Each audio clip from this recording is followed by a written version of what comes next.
right, get ready for this deep dive. We're checking out some footage of people getting a choice.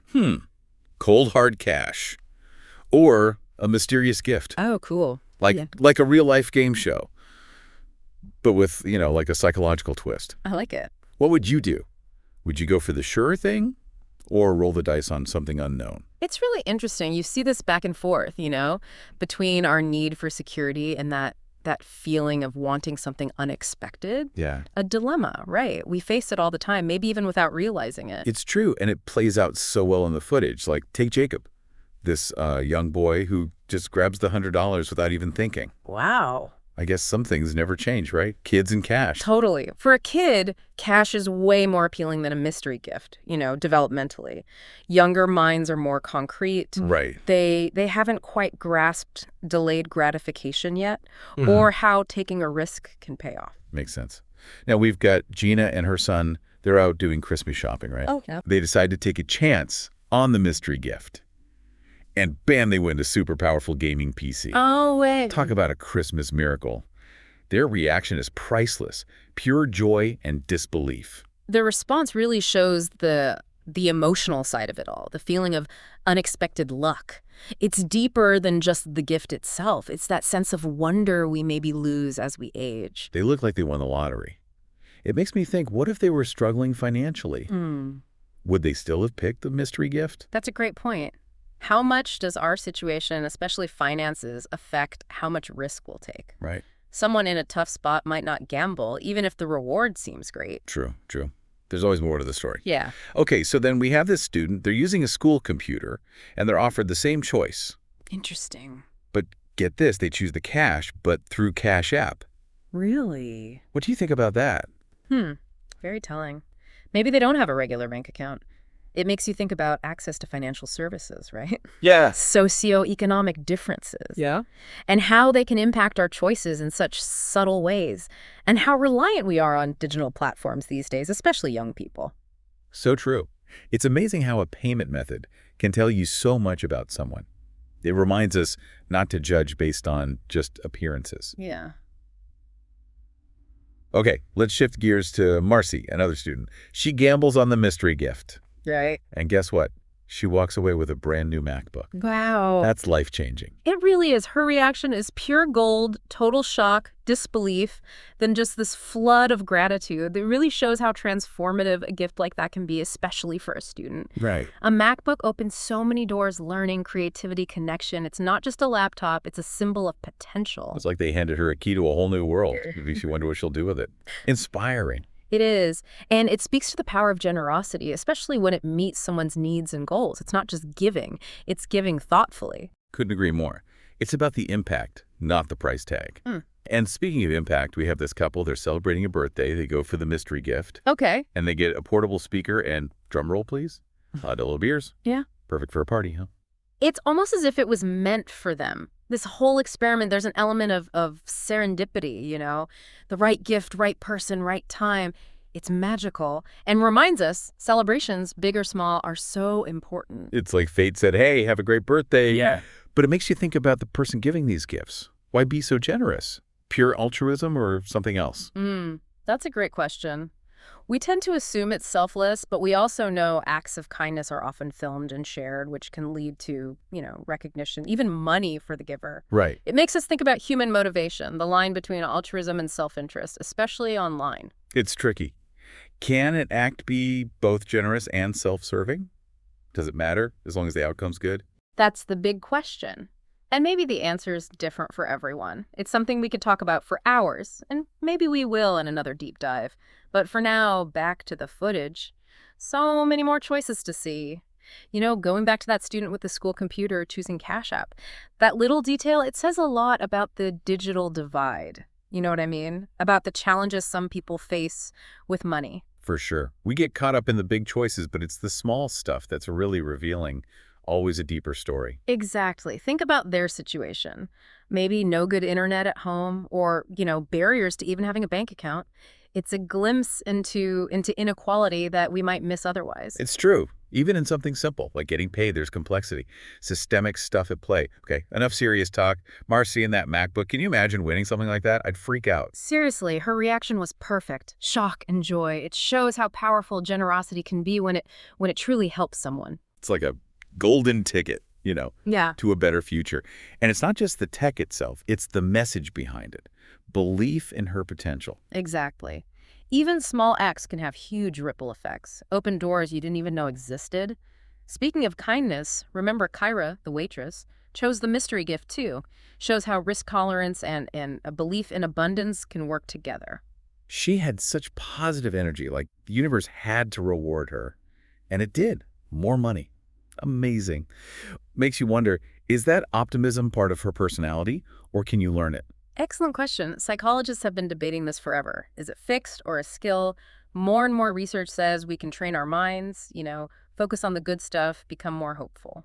That's encouraging. We're not just stuck. We can change how we see things. Be more optimistic. Speaking of unexpected, there's Michael the barista gets a brand new Andy, even though he uses one every day. Seems odd at first, but I think it's about understanding his passion. It's not just a tool, it's his craft, his dedication to coffee art. It's like saying, we see your talent, we appreciate it, keep growing. More than just a practical gift. Real admiration there. Exactly. Gifts can go beyond the material. They become tokens of appreciation, encouragement. What about you? If you were doing this experiment, what would you put in those mystery boxes? Oh man, that's hard. So many options. I'd probably focus on experiences. Concert tickets, a trip somewhere, a hot air balloon ride. Push people out of their comfort zones. I love that. Adventure, personal growth, not just a thing you own, but something that makes your life richer. Wonder, exploration. Exactly. Memories that last way longer than the excitement of getting something new. Talking about memories, let's go back to Victoria, the other barista who got an Anavi. I was struck by how willing she was to accept it, even though she didn't need it. It really highlights gratitude, doesn't it? Being open to a gift, even if it seems like you already have it. It makes you think, why accept something you don't need? Maybe it's about the thought behind it, not the practical side. Interesting. Appreciating the gesture, the giving itself, instead of just the object. Maybe she saw it as support for her passion, encouragement. I like that. Sometimes a gift's value is more about connection, not practicality. But let's zoom out for a sec. What does all this tell us about people, about risk and reward? This whole experiment it's like a mini version of life, All the emotions, anxiety, excitement, doubt, joy, thankfulness. It shows how differently we react to uncertainty, the push and pull between logic and emotion when we make choices. Yeah, it's true. We all see risk differently, and that comes from, well, our upbringing, experiences, what's going on in our lives right now. There's no one right way. What's obvious to one person is a huge deal for another. Right. It reminds us that even simple choices, there's so much going on underneath. We need to be more understanding of each other. People's decisions, they might be based on things we have no idea about. It's like a crash course in how people think. Yeah. All in a fun experiment. Yeah. So what's the big takeaway for our listeners today? What should they be thinking about? Think about your own relationship with risk. What drives your choices? Do you like the safe option or the unknown? How do your experiences, your situation right now, affect how you decide things? Such a good question. We can use that everywhere, right? From small stuff to life-changing decisions. Maybe it's time to be a little more curious, let ourselves be surprised. I agree. Maybe, inspired by this, our listeners could try their own random acts of kindness. It doesn't have to be big. A small gesture can really brighten someone's day. And that spreads, more positivity. What a great thought. We can all make a difference, one kind act at a time. Well, I think that about wraps up this deep dive. We looked at the psychology of risk, generosity, human connection, all through this amazing social experiment. It's been insightful. Hope everyone listening enjoyed it. Thanks for joining us on the deep dive. Until next time, keep exploring, keep asking questions, and keep embracing the unknown. Who knows what you might find? Welcome back, everybody, to another deep dive, Fluency in English. I bet a lot of you are thinking about that, right? Absolutely. It's a popular goal. So we're going to break down some expert advice on building a personalized study plan for English fluency. Right. But this is more than just a summary. We're going to extract those golden nuggets and those action steps so you can actually put a plan together that gets you speaking confidently and fluently. Love it. You ready for some light bulb moments? Hit me. Okay.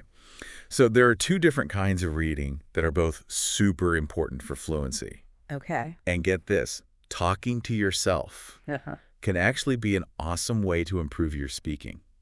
Interesting. Yeah, we're going to cover all that today. Okay, so one thing I think is important is having a well-structured approach to language learning. Okay, structure. Yeah, it's kind of like planning a road trip, you know? Ooh, I laugh. You wouldn't just get in your car and start driving with no destination, right? Right, you got to know where you're going. Exactly. You want a destination. You need a route mapped out. And maybe some fun stops along the way, right? Exactly. So in this case, fluency is our destination. Yes. That study plan is like our GPS. It's a good analogy. Yeah. And just like a GPS, a good study plan's got to be tailored to you. Personalized. Yeah, and I think this expert, he really emphasizes understanding why are you learning English? Like before you even start the car. Yeah. What's the reason for this journey in the first place? Exactly. It could be for work, it could be for travel. Personal growth. Yeah, personal reasons. So before we go any further, what's your why? Yeah, think about it for a sec. Yeah, because this is the fuel that's going to keep you going when it gets hard. I love that. Yeah. Now, this expert, he breaks down fluency into 7 skills. Reading, writing, speaking, listening, Okay. vocabulary, grammar, and pronunciation. Okay. These are like the building blocks. Yeah, those are the key ingredients. And, you don't have to be great at all of them right away. Of course not. The key is to know what you're good at and what you need to work on. Honestly. That's right. Yeah, so there's this really cool exercise. He suggests ranking each of those 7 skills from 1 to 7. Okay, 1 to 7. 1 being your strongest, 7 being your weakest. I like it. So I actually want you to do this right now. Don't just keep listening. Pause us. Yeah, grab a piece of paper or open up a note on your phone. Make those rankings. It's a really good way to figure out what you need to focus on. Totally. I'm doing it with you. So we've got our why locked in. We've ranked those skills. Okay. Now, how do we actually turn this into a study plan? Well, that's where scheduling comes in. He has this really cool technique where you use your skill rankings to figure out how many times a week you practice each skill. So let's say speaking is my weakest area. I ranked it a 7. Right. I might practice speaking every single day, That makes sense. but grammar, maybe I'm better at that. Right. I ranked that, a 3. Uh-huh. So maybe I only do that 2-3 times a week. Yeah. Exactly. That way you're really focusing on those weaknesses. But not forgetting about the strengths. Exactly. Smart. Okay, but let's be real. We're all busy people. Yeah. So this expert also gives us a simple formula to help us figure out how much time to spend on each skill. Okay. You take your total study time for the day, Yep. and you divide it by the number of skills that you're practicing. I love it. So let's say I've got an hour for English today. Okay. I'm focusing on 3 skills. Yep. That means 20 minutes each. That's it. Simple, manageable. Right. So even if you only have a little bit of time, this makes it doable. Exactly. And now I think we're ready to dive into those specific techniques he recommends for each skill. All right, let's get into the nitty-gritty. This is where things get really interesting. I'm excited. Let's supercharge your learning. Okay, so before we jump into those specific techniques, let's just take a step back and talk about why this structured approach is so important. It's kind of like building a house. You need a solid foundation, Yeah. a good framework. Okay. And then you can start adding all the details on top. So in this case, our foundation is that understanding of our why, and the framework is the study plan. Exactly. And now we could start laying some bricks. I like it. I like it. So let's start with reading. Okay. One of the cornerstones of language acquisition. Reading. So the expert talks about 2 types of reading, right? Yeah. Quick reading to get the general idea. Right. And then detailed reading for deeper understanding. Exactly. I mean, I get why they're both important, but can you kind of explain why they matter for fluency specifically? Sure. So think of quick reading kind of like exploring a new city. Okay. Exploring a new city. You're getting a feel for the layout, the main attractions, the overall vibe. Right. It helps you get fluent in skimming and scanning, which is really important for like reading emails, browsing websites, that kind of stuff. So you're not getting bogged down in every single word. You're just trying to grasp those main points. Exactly. Now, detailed reading, that's more like taking a guided tour of that same city. Okay. Deeper. Yeah. Noticing the architectural details, understanding the historical significance, appreciating all those nuances. Deeper dive. Yeah. And this type of reading helps you develop richer vocabulary, Okay. better grasp of grammar, Okay. deeper understanding of all those subtleties of the language. So it's kind of like moving beyond just understanding what's on the surface level Right. and really immersing yourself in the language. Yeah, you're going deep. Going deep. And just like when you're exploring a city, I mean, you wouldn't start in like the most complex, challenging area right away. No, you got to build up to it. So the expert recommends choosing reading materials that are right for your level, Exactly. which brings up those language levels, Yeah. right? The A2, the B1. Yeah.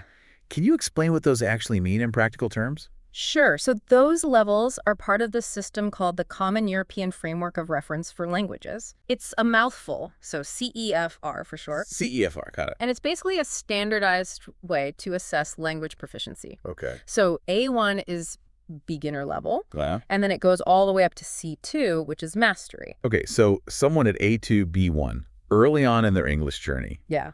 the expert recommends starting with simplified resources, like Simple Wikipedia. Yes. What's so special about Simple Wikipedia? So Simple Wikipedia uses much clearer language, simpler sentence structures. Makes it easier. Yeah, it's just easier to understand, Okay. without getting lost in all those complex words and grammar. So good stepping stone. Yeah, it's a great starting point. And then as you progress, like B2 and up, Yep, you can start to look at more authentic materials, right? exactly. News articles, maybe some novels. Academic papers, if you're feeling brave. Exactly. The key is to challenge yourself, Yeah. but also stay within that comfortable zone. You want to push your boundaries, but you don't want to get overwhelmed, Makes sense.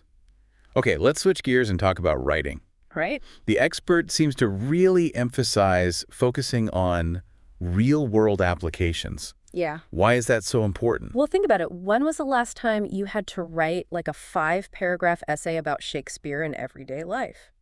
Never. Yeah. Unless you're an English lit student. Exactly. So in real life, we write emails, Right. text messages, Reports. maybe blog posts, Yeah. social media updates. Exactly. So why not practice that? Make it relevant. Make it real. And he gives a great tip about preparing drafts in advance Yes. for common situations. Yeah. Can you elaborate on that a bit? Sure. So let's say you often have to write emails in English for work. Okay. Instead of starting from scratch every single time, what you can do is take some time to write a few template emails for different purposes. Oh, that's smart. Yeah. Like a template for asking for information, Right. a template for apologizing for a mistake, Yeah. a template for following up after a meeting. Exactly. And then when you're in a rush, you already have something to work from.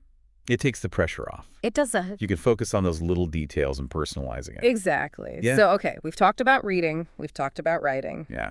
Now let's tackle the big one. The big one, the elephant in the room, Speaking. speaking. Yeah. I think this is the skill that most people, they struggle with. They feel anxious about. Totally understandable. Right. It's putting yourself out there. You're vulnerable.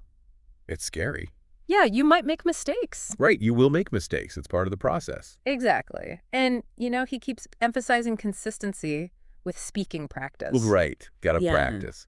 So what are some ways we can make that happen, even if we don't have, like, a language partner? Well, that's where this technique of talking to yourself comes in. Talking to yourself. Yeah. Now, I know it sounds a little strange, Yeah. but it really works. When you actually say your thoughts out loud, you're engaging multiple senses. You're hearing yourself, you're forming the sounds, you're actually using your vocabulary and grammar in a spontaneous way. Like a real-time workout for your brain. Exactly. And, don't be afraid to get creative with it. Describe what you're doing while you're cooking dinner. Narrate your commute to work. Right. Have a whole conversation with yourself while you're taking a shower. You embrace that inner monologue. Yeah, give it a voice. Give it a voice. And of course, if you can find a language partner, that's amazing. But even if you're by yourself, consistency is key. Right. Even a few minutes every day makes a difference. Okay, let's move on to listening. All right. Another one that can be tough, especially when you're dealing with fast native speech. Yeah, it takes patience. All right. It takes persistence. But just like any muscle, the more you work it, the stronger it gets. So he mentions this thing called the 2-minute subtitle technique. Yes. Can you break down how that works? Yeah, so it's actually a pretty simple technique, but it's really powerful. And it involves actively engaging with a short audio or video clip. Okay. So first, you listen to the clip with no subtitles. Just try to understand as much as you can. Pushing your brain. Yeah. Yeah. Then you listen again with subtitles this time. Okay. So you can see what you understood correctly and fill in any gaps. And And then you listen one more time. okay. And this time, you actually try to write down, transcribe the dialogue As you're listening. while you're listening. Right. And that really helps you connect the sounds to the words. Makes sense. So you're internalizing the pronunciation, the intonation, the rhythm of the language. That's awesome. It's a multi-sensory workout for your listening comprehension. Multi-sensory, I like that. And you can use it with so many different materials. Oh, yeah. Movie clips, TV shows. YouTube videos, podcasts. Oh, even this one. So listeners, try it out with this episode if you want to work on your listening. It's a great idea. All right, let's talk vocab. Vocab. He suggests keeping a vocabulary diary. Yeah. It's kind of a classic, right? Yeah. So what's so effective about that? Well, it's all about personalization and really being active. Okay. So instead of just reading a list of words, you're Right. choosing words that matter to you. That are relevant to your life. Exactly. So if you're into technology, you might add words like algorithm or artificial intelligence to your diary. Makes sense. And the act of writing it down, writing the definition, maybe even an example sentence really helps you remember it. Yeah, it's like creating your own personal dictionary. Exactly. And he recommends reviewing it regularly, Okay. especially before you go to sleep. Right. Studies have shown that that can help with memory. So make it a habit. Jot those new words down. Look up the definitions. Yeah, And then give that vocab diary a little skim before you drift off to sleep. exactly. All right, let's move on to grammar. Grammar. Often seen as the most daunting part, right? Oh, yeah. All those rules, all those exceptions. It's intimidating. But he has some great advice for how to approach grammar in a more meaningful way. Okay, I'm interested. So it's about moving beyond just memorizing things and seeing grammar as a tool to communicate. Okay. So instead of just memorizing verb conjugations, for example, Yeah. he suggests actually writing sentences using the grammar you're learning. Well, that's a good idea. So let's say you're learning about the past perfect tense. Okay. You wouldn't just memorize had plus past participle. Right. You would actually write sentences like, I had already eaten dinner when my friend arrived. Oh, that's a good one. Right. So you're actually seeing it in action. Putting it into practice. Exactly. And aim for like 10 to 20 sentences for each grammar concept you learn. Okay, so write it out, make it real. And finally, pronunciation. Pronunciation. This is what brings the language to life. Yeah, it's so important. It lets you express yourself clearly and confidently, Totally. but it can also be one of the trickiest skills to master. Oh, yeah, for sure. Especially if English has sounds that don't exist in your native language. Absolutely. But don't let that discourage you. Right. Like anything else, pronunciation can be improved with practice. Practice. Okay. And he recommends making a list of words that you find challenging. A pronunciation list. Yeah, so choose words that you often mispronounce or that have sounds that are difficult for you. Okay, so you got your list. Yeah. Now how do you practice? So this is where technology can be really helpful. Okay. There are lots of online dictionaries and pronunciation websites where you can hear how native speakers pronounce those words. So you can listen, mimic, and even record yourself. Exactly. And don't be afraid to exaggerate the sounds at first. Oh, that's a good tip. Yeah. Really focus on where your tongue is, the shape of your mouth, how the air is flowing. It might feel silly. It might, but it helps. It helps. And remember, pronunciation isn't just about individual sounds. Right. It's also about intonation, stress, rhythm. All those things that make your speech sound natural. Exactly. So pay attention to how native speakers use their voice to convey meaning and emotion. Okay. Try to imitate those patterns. All right, we've covered a lot of ground today. We have. We explored those 7 key skills: reading, writing, speaking, listening, vocab, grammar, and pronunciation. What's next on our deep dive agenda? So in part 3, I think we should take a step back and talk about some broader strategies for staying motivated, overcoming those challenges, and really making this plan part of your life. So we've explored all those 7 key skills, right? We have. And all those techniques for improving each one. But, language learning, it takes time. It does. It takes dedication. So how do we make sure we don't, run out of steam along the way? Yeah, how do you stay motivated? It's a great question.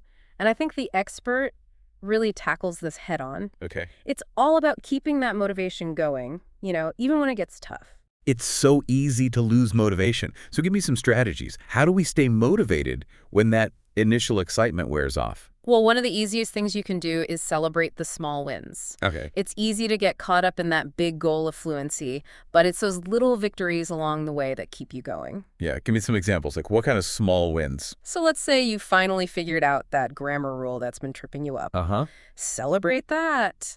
Or you managed to have a 5-minute conversation in English without, completely freezing up. Awesome. High five yourself. I love that. It's about recognizing those milestones. Exactly. And don't be afraid to reward yourself for those efforts. Did you stick to your study schedule all week? Yes. Treat yourself to something you enjoy, a movie, a nice meal, Right. a relaxing bath, whatever. It's like creating those positive associations with language learning. Exactly. You want to make it something you enjoy, not something you dread. Right. And speaking of enjoying things, let's talk about making language learning fun. Fun, yes.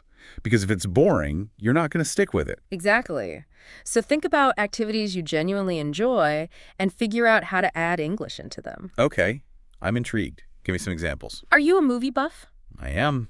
Start watching movies and TV shows in English with the subtitles on. Okay, what else? Love reading. Yeah. Pick up an English novel. Love music. Listen to English songs. Sing along. Yes.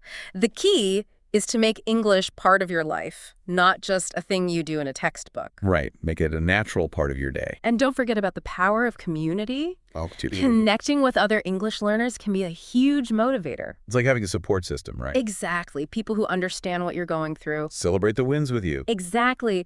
Join online forums, language exchange groups, maybe even find some local meetups. Right. Share your struggles, celebrate your wins, learn from each other. Okay, so community, really important. But, even with all the best intentions, we're going to hit those rough patches, right? Of course. There will be plateaus. You'll run into challenges that feel impossible. Yeah, and that can be so discouraging. Yeah. What do we do when we feel stuck? Well, the first thing is to remember that setbacks are normal. Okay, normal. Everyone who learns a language goes through them. Right. It's part of the process, so Yeah. don't let them derail you. That's the key. Yeah. If you find yourself hitting a wall, take a step back, look at your goals again. Look at your study plan. Are your goals still realistic? Right. Realistic. Is your study plan still working for you? Maybe it needs a refresh. Maybe you need to try a new technique or find some different resources. Sometimes you just need that fresh perspective. Exactly. And remember, there are so many resources out there to help you. Textbooks. Online courses, Tutors. immersive experiences. Find what works for you. Exactly.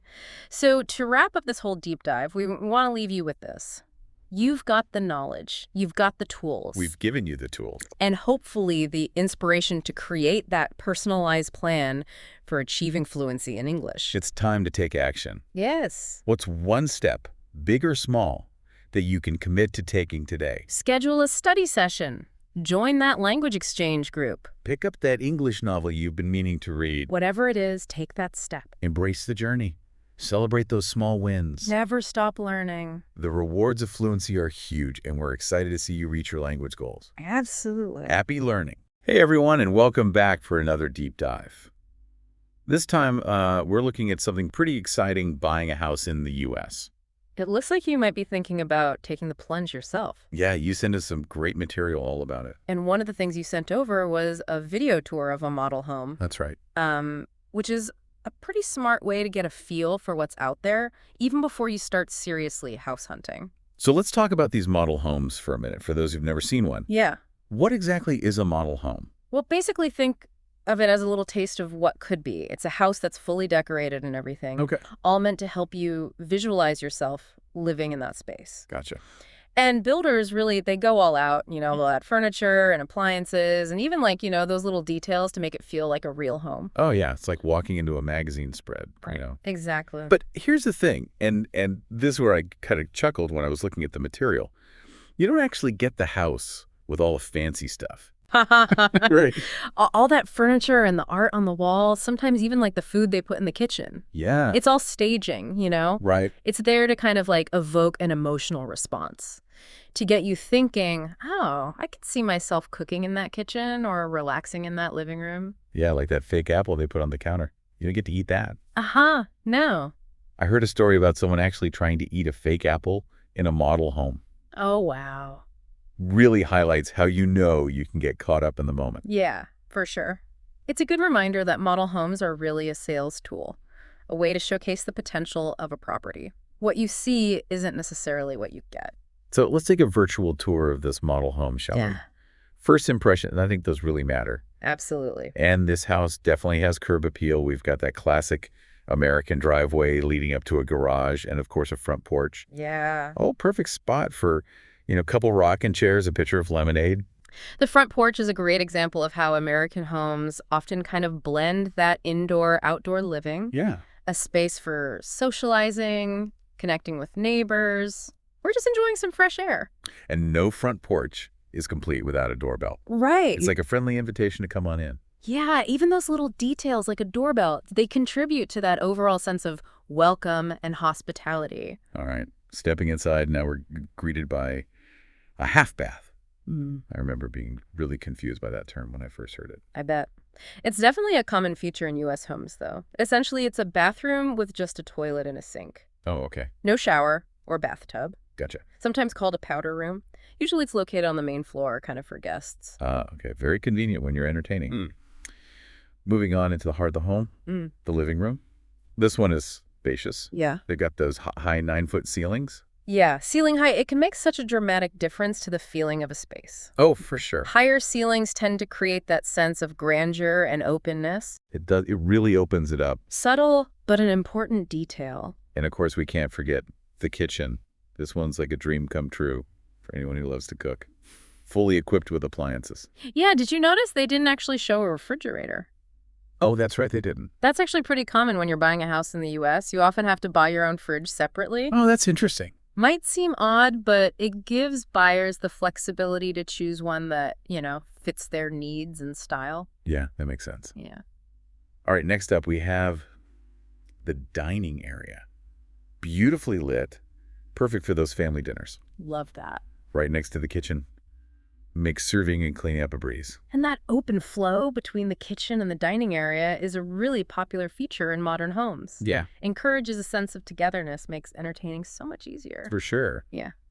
Let's head upstairs now to the master bedroom. This is usually the largest bedroom in the house. Yeah. And this one definitely doesn't disappoint. Often comes with its own en-suite bathroom. And this one has a walk-in closet. A walk-in closet. Oh my gosh. Talk about a dream come true. I know. They've become kind of a symbol of luxury and convenience. Yeah, they're more than just a place to store clothes. It's like a haven for getting ready in the morning or winding down at night. Absolutely. And this model home, they didn't forget about the kids. No. One of the bedrooms was decked out with bunk beds. Bunk beds are a classic for maximizing space in a kid's room. Yeah. Perfect for siblings or sleepovers with friends. That's a good point. All right. Venturing down to the basement now, this is where things get interesting. They showed us both a finished basement, which could be used as an extra living space, and an unfinished basement, which is basically a blank canvas. Basements offer so much potential. Yeah. A finished basement can add so much valuable living space, while an unfinished basement, it provides storage. Maybe the opportunity to create a really custom space. And this particular house had a total of 5 levels. 3 above ground and 2 below. That's a lot of house. That is a lot of house. They also had a mix of flooring hardwood on the main level and carpet on the stairs. Choosing the right flooring is such an important decision. Hardwood is so durable and elegant, while carpet adds warmth and comfort. Definitely. Yeah. And finally, we step out into the backyard. Yeah. Perfect place for, barbecues or outdoor games or simply relaxing in the sunshine. Yeah, the backyard is an extension of the living space, offering all those opportunities for recreation gardening or just enjoying the fresh air. Speaking of gardens, I noticed a difference in how they use that term compared to, British English. Oh, yeah. In the U.S., garden usually refers to a specific area for growing plants. Okay. While in British English, it often means the whole outdoor space. Huh, interesting. Good reminder that even familiar words can have slightly different meanings, in different cultures. Right. Okay, so we've taken a whirlwind tour of this model home, and it's definitely sparked some house envy in me. But let's get down to the nitty-gritty. How does one actually buy a house in the U.S.? Well, the home buying process can seem complicated, but it essentially boils down to 2 main options: buying with cash or buying with a loan. Cash seems pretty straightforward. Yeah. You simply pay the full price of the house up front. Right, exactly. It streamlines the process a lot, but it requires, a significant amount of upfront capital. Most buyers, though, they choose to finance their purchase with a loan, commonly known as a mortgage. The mortgage, that word can make even the bravest homebuyer a little nervous. Yeah. Can you break down what a mortgage is and how it works? So a mortgage is essentially a loan that's specifically for buying a house. You borrow money from a lender, and then you repay that loan plus interest over a set period of time, Okay. typically 15 or 30 years. So instead of paying the entire price of the house all at once, you're spreading it out over many years. Exactly. But I know there's this thing called a down payment. What exactly is that? A down payment is a portion of the purchase price that you pay upfront. It's usually a percentage of the total price, and it basically reduces the amount that you need to borrow through the mortgage. So a bigger down payment means a smaller loan, which probably translates to lower monthly payments. Exactly. And it can also impact your interest rate. So a larger down payment often means you'll qualify for a lower rate. What are some of the things that determine how much of a down payment someone needs to make? Well, lenders look at a variety of factors. Your credit score, your work history, your legal status. Yeah. They want to assess your financial stability and the risk involved in lending you money. So having a good credit score and a steady job history definitely helps. Exactly. And the type of loan you choose also plays a role. So some government-backed loans, like FHA loans, are designed to make homeownership more accessible Right. and might allow for lower down payments. So let's say you found a house you love. Yeah. Your offer's been accepted, you've got your financing in order. What happens next? Then comes the closing process. This is where you finalize all the paperwork, sign a mountain of documents, including the mortgage agreement, and officially transfer ownership of the property. I've heard stories about closing day being really stressful with all the legalities and paperwork involved. It can be a little overwhelming, but it's also an exciting moment. Yeah. It's the culmination of all your hard work and the moment you officially become a homeowner. They mentioned in the model home tour that a $600,000 house might have a $5,000 monthly payment. But they were quick to point out that this is just an example, and actual mortgage payments vary widely. Yeah, it's crucial to remember that a mortgage payment is kind of like a custom-tailored suit. It's not one size fits all. Factors like the interest rate, the length of the loan, and the size of your down payment, all those play a role in determining your monthly payment. Speaking of interest rates and loan terms, could you explain how those impact the overall cost of the mortgage? Sure. Think of interest rates as the cost of borrowing money. They fluctuate based on market conditions. And a lower interest rate means you'll pay less interest over the life of the loan. The loan term, on the other hand, is the length of time you have to repay the mortgage. Okay. So a shorter term, like 15 years, typically means higher monthly payments but lower overall interest costs. A longer term, like 30 years, will have lower monthly payments but higher overall interest paid. So it's a trade-off between paying less each month and paying less overall. Exactly. Choosing the right loan term depends on your, financial goals and priorities. Right. It's a decision that's best made with the guidance of a financial advisor, someone who can help you weigh the pros and cons. So we've talked about mortgages, down payments, interest rates. It's clear that buying a house involves some serious financial planning. Absolutely. But what about the emotional side of things? Buying a home is a huge decision, not just financially, but emotionally. It's about finding a place where you can put down roots, build a life, and create memories. I love that perspective. Yeah. It's about more than just bricks and mortar. It's about creating a space that reflects your personality and your dreams. Yeah. Exactly. It's about finding a place that feels like home. They touched on this in the model home tour, the idea that a house should resonate with you on a deeper level. Right. It's about finding a place that supports your lifestyle, your hobbies, your aspirations. It's about imagining yourself cooking in that kitchen gathering with friends in that living room, or watching your kids play in that backyard. And it's about feeling a sense of belonging, of becoming part of a community. Speaking of community, I think it's important to remember that the U.S. housing market is incredibly diverse. What might be considered a dream home in one part of the country could be completely different in another. That's a great point. Location plays a huge role in shaping the home buying experience. It influences the types of homes available, the price points, and even the lifestyle you can expect. It's about finding a neighborhood that aligns with your values, your interests, and your vision for the future. Absolutely. Do you want to be in the heart of a bustling city, or do you prefer a quiet suburban life? Do you prioritize access to parks and nature, or are you drawn to cultural attractions and nightlife? These are all important questions to consider when deciding where to put down roots. And it's not just about the neighborhood itself, it's about the people who live there. Do you see yourself connecting with your neighbors, building friendships, and becoming part of a close-knit community? It's about finding a place where you feel welcome, supported, and truly at home. Exactly. And that sense of belonging can make all the difference in the world. It's what transforms a house into a home. Well, we've covered a lot of ground today, from the nuts and bolts of mortgages and down payments to the more emotional aspects of finding the perfect place to call home. We've explored the practical considerations like financing and location, but we've also delved into the heart of what makes homeownership so special. Right. The sense of belonging, the opportunity to create a space that reflects your personality, and the chance to build a future filled with memories. And speaking of memories, it's almost time to wrap up this deep dive into the world of home buying in the U.S. But before we do, I'd like to leave our listener with a few final thoughts to ponder as they embark on this exciting journey.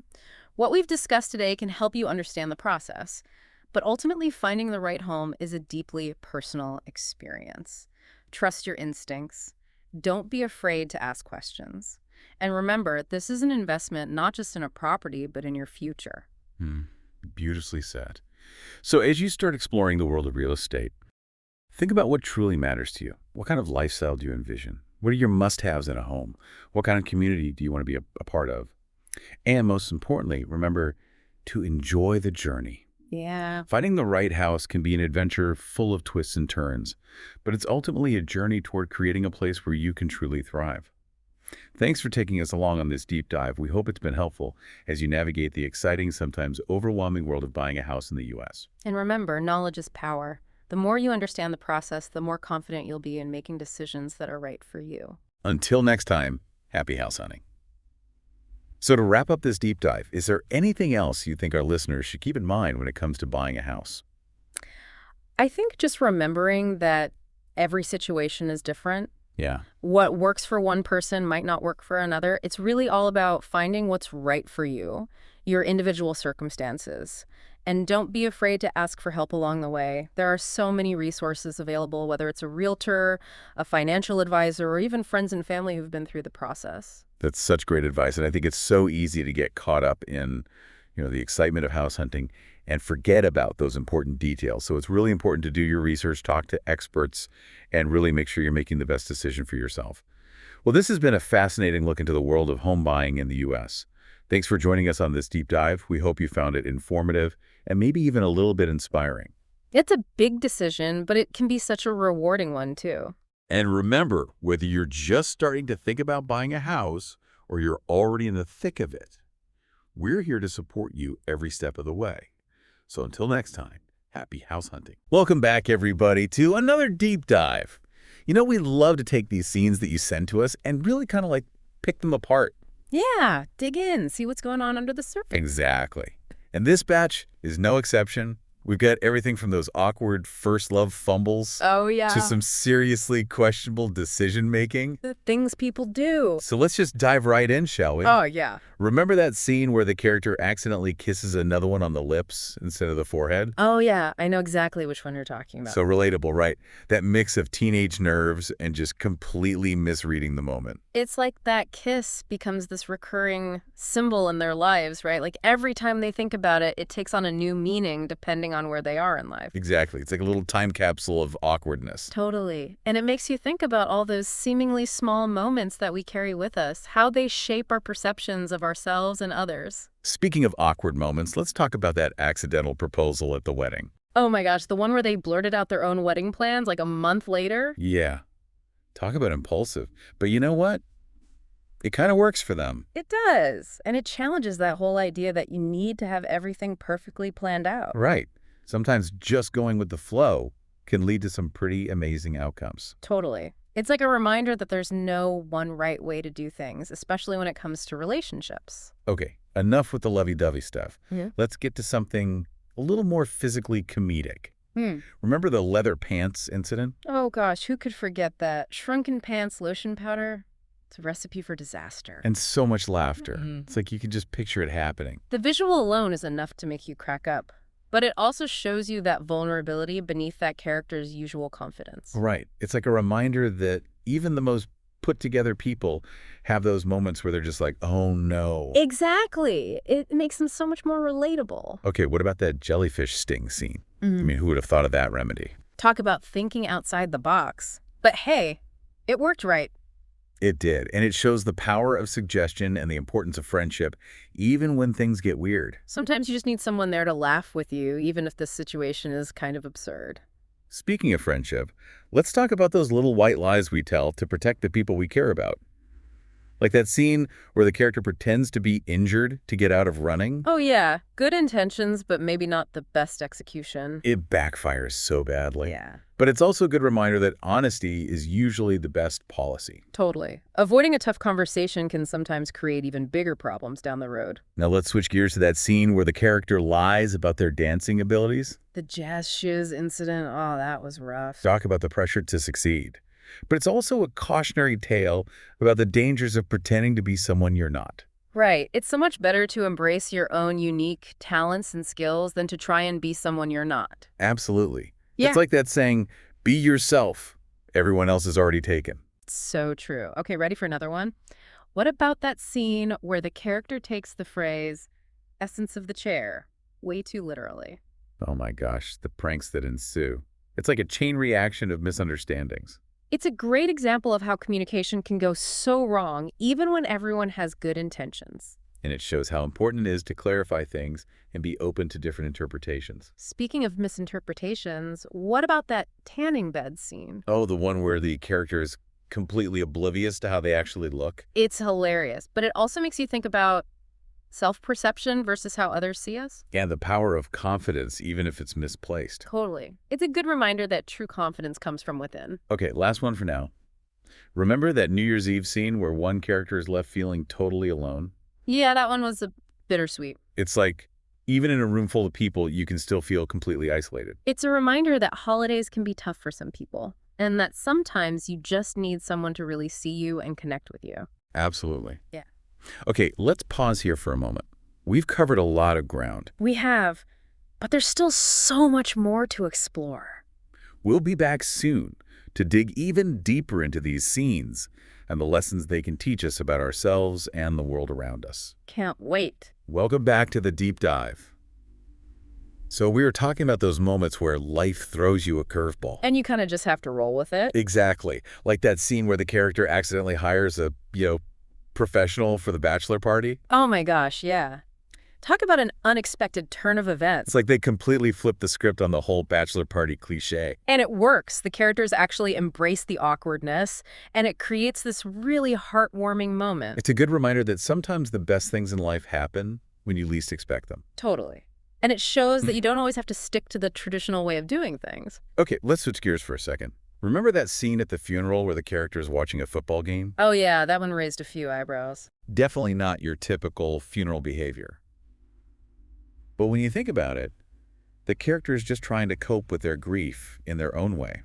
It's a reminder that everyone processes things differently, and there's no right or wrong way to grieve. Absolutely. It's all about finding what works for you. And being respectful of how others are dealing with their own emotions. Exactly. Okay, ready for something completely out there? Remember that storyline with a brain transplant? Oh yeah, that was wild. Like a soap opera on steroids. It's so over the top, but it also makes you think about identity and what makes us who we are. Right, like if your memories and personality are transferred to another body, are you still the same person? It's a question that philosophers have been debating for centuries. And this scene tackles it in a way that's both funny and thought-provoking. It's like a reminder that we're constantly changing and evolving. And that's okay. In fact, it's kind of exciting. Totally. Okay, before we move on, let's talk about that scene where the character gets cornrows and is convinced they look amazing. Oh my gosh, that was classic. The confidence was unreal. Talk about self-love. But it also makes you think about beauty standards and how subjective they really are. Right. What one person finds beautiful, another person might not. And that's totally fine. It's all about embracing your own unique style. Absolutely. Okay, last one for this part. Remember that scene where the character can't resist taking the pine cones from the hotel room? Oh yeah, those pine cones. It's such a small detail, but it says so much about human nature. It's like we're hardwired to want things even when we don't need them. Totally. It's about that feeling of scarcity and wanting to acquire more, even if it's just a handful of pine cones. It's a funny little reminder that we all have our quirks. And that sometimes those quirks can get us into trouble. Okay, so we've talked about bachelor parties, funerals, brain transplants, and pine cones. We've covered a lot of ground, but there's still more to come. We'll be back soon to wrap up our deep dive and leave you with some final thoughts on these hilarious and insightful scenes. Can't wait. All right, welcome back for the final part of our deep dive. It's crazy how much we've uncovered just from these scenes. It really shows you the power of good writing, how even seemingly small details can reveal so much about human nature. Exactly. So speaking of revealing details, let's go back to that scene where the character pretends to be a dancing pro. Oh yeah, the jazz shoes fiasco. You can't help but cringe and laugh at the same time. It's like a train wreck you can't look away from. But it also makes you think about those moments in your own life where you might have stretched the truth a little. We've all been there, right? Trying to impress someone or fit in. Absolutely. And it's a good reminder that honesty really is the best policy in the long run. Totally. Faking it might get you through the door, but it won't keep you there. Okay, so for our last scene, let's talk about the pine cones. Ah, yes, the pine cones. Such a seemingly insignificant detail, but it speaks volumes about our consumerist culture. Right. It's like we're conditioned to want more even when we don't need it. We see something that's free and we just can't help ourselves. But it's like that voice in the back of our head saying, take it all. Even if it's just a bunch of pine cones. Exactly. It's a funny little reminder that we all have those impulses. And that sometimes we need to check ourselves before we end up with a car full of pine cones. Or worse. So as we wrap up this deep dive, what are some of the biggest takeaways for our listeners? Well, I think it's clear that we're all a lot more alike than we think. Absolutely. Yeah. We all have our quirks, our insecurities, and those moments where we just make really bad decisions. But that's what makes life interesting. Exactly. It's about embracing those imperfections and finding the humor in it all. And remembering that we're not alone in this crazy journey called life. So next time you find yourself in an awkward situation or you're tempted to take those free hotel toiletries, just remember these scenes. Laugh at the absurdity of it all. And learn from the mistakes of others. And most importantly, be kind to yourself and everyone else. We're all just trying to figure things out, one pine cone at a time. Until next time, thanks for joining us on the Deep Dive. We see you soon. Welcome back, everybody. Ready for another deep dive? Absolutely, always excited to jump into a new one. Today we're in New York City. Well, sort of. Virtually, at least. Exactly. We're checking out this young woman's video diary. She just moved to the city, and it's all about, figuring out life in a totally new place. I love that. It's like a firsthand look at those little wins and challenges of starting fresh, right? You know it. And it's not all about, the big touristy stuff. It's real, everyday moments. That's what makes it so relatable. It's like we're right there with her. So she starts her day off pretty normal. Oatmeal, peanut butter, and strawberries. Sounds familiar. But even with something as simple as peanut butter, she has this whole internal debate about choosing the right kind. Oh, I feel that. It's funny how even with big life changes, those little everyday things can still trip you up. Right. And then she gets this call from a friend who thought she was dead because she sleeps with her phone on airplane mode. Oh, wow. I know, right?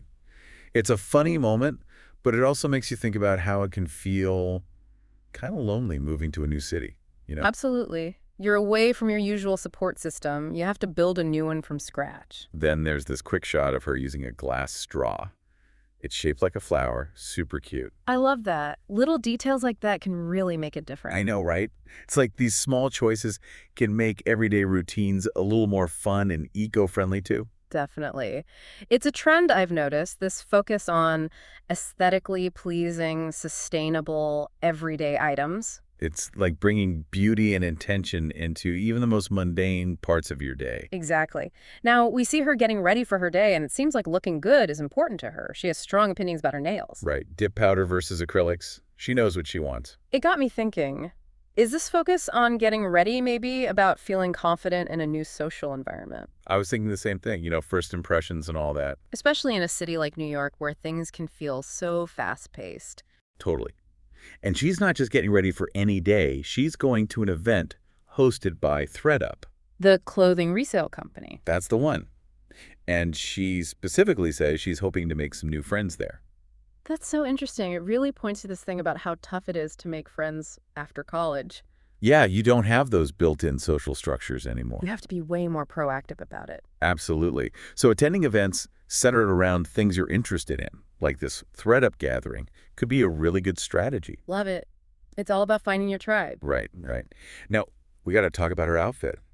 She describes this off-the-shoulder sweater, brown jacket, scarf, bow earrings, Sounds stylish. super chic. Mm-hmm. But here's the thing. She says she wears the same outfits over and over again, even if the coffee shop staff might notice. Really? That's pretty interesting. I know, right? It goes against that whole idea of always needing new clothes. Maybe it's a rejection of fast fashion. That's what I was thinking. It's like a statement about sustainability and personal style. And it probably simplifies her life, too. Less decision fatigue. Totally. Now, as she's finishing up getting ready, she gets this surprise flower delivery from her friend back in California. Oh, that's so sweet. Isn't it? It's just a simple gesture, but it clearly meant the world to her. It speaks volumes about how important those long-distance friendships are. Absolutely. And how little acts of kindness can go such a long way, especially when you're in a new place and maybe feeling a bit homesick. I totally agree. That kind of support can make a huge difference. So now she's off on her quest for the perfect cup of coffee. But hold on, she's not heading to Starbucks. She specifically wants to find a local spot. Interesting. Why do you think that is? It seems like she wants to discover something unique, something truly authentic to her new neighborhood. I love that. She's actively immersing herself in the local culture. And guess what? During her coffee search, she stumbles upon this amazing park. Yeah. She describes it as like the definition of New York. You can just feel her excitement in that moment. Isn't that great? It's like those unexpected discoveries are sometimes the best ones. I know, right? It reminds you to always be open to exploring, even when you think you know a place. It's about those little surprises that make life so interesting. Speaking of surprises, she decides to check out this charming bookstore she'd been to before. Oh, I love a good bookstore. Me too. Yeah. And in a world that's so digital, it's almost like a conscious decision to unplug and connect with something real. Absolutely. That tactile experience is something special. And it's not just about the books themselves, it's about the atmosphere, the discovery. So true. Anyway, she ends up buying this book called Life Post-Grad. About navigating your 20s and 30s. Yep. It totally makes sense given where she is in life right now, right? Oh, for sure. It's a time when a lot of people feel a bit lost, you know? Yeah, Like they're searching for direction. totally. Like, what's next? What am I doing with my life? Exactly. And reading about other people going through similar things can be so validating. I think so too. Yeah. It's like, okay, I'm not alone in this. Exactly. And she mentions wanting to join a book club, which I think is such a great idea. Me too. It's a fun way to connect with people over shared interests. Plus, it keeps you accountable for actually finishing those books. So true. And you Wow. get to hear different perspectives on what you've read. But you know what's funny? What's that?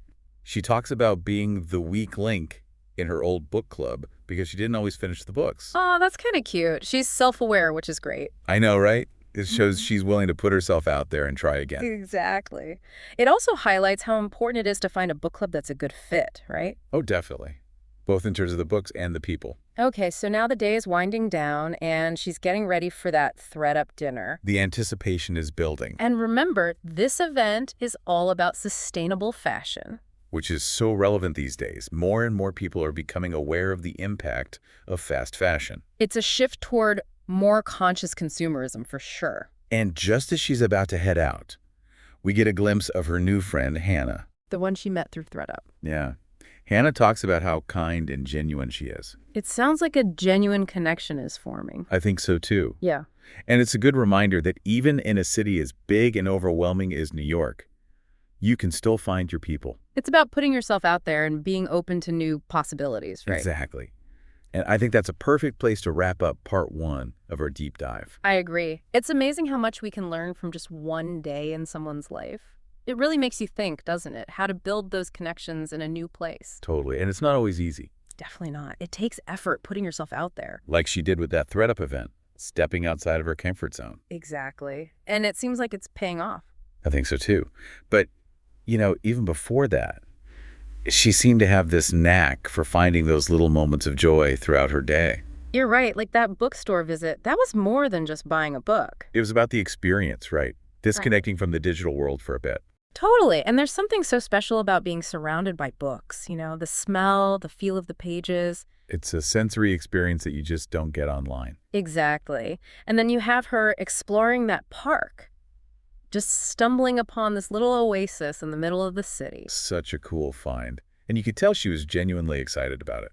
It's like a reminder that there's always something new to discover, even in a place you think you know. And sometimes those unexpected discoveries are the best ones. Absolutely. It's about staying curious, keeping your eyes open. Totally. And even something as simple as enjoying a cup of coffee alone can be a little adventure. Oh, I'm all about those solo coffee dates. It's a chance to just be present with your thoughts, savor the moment. Right. No distractions, no pressure to be on. Exactly. It's like a mini meditation in the middle of a busy day. And in a city like New York, where everything's always go, go, go, I bet those moments are extra important. I think so too. Yeah. It's about finding those little pockets of peace amidst the chaos. So it seems like finding balance is key, right? Between the digital and the analog, the hustle and the quiet moments. Absolutely. It's about creating a life that feels both fulfilling and sustainable.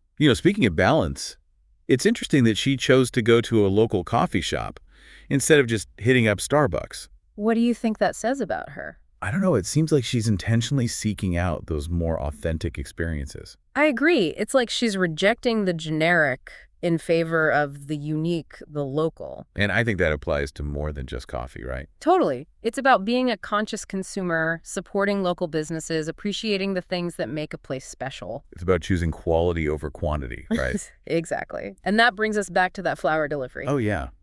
Such a small gesture, but it clearly had a huge impact on her. It really highlights the power of thoughtfulness, It's like those little acts of kindness can really brighten someone's day. And it's cool. Studies have shown that being kind actually makes us happier too. No way. Really? Yeah, it's a win-win. So the next time you have the chance to do something nice for someone, don't hesitate. It's like spreading those good vibes, right? Exactly. And fostering that sense of community, which is so important, especially in a big city. I think you're onto something there.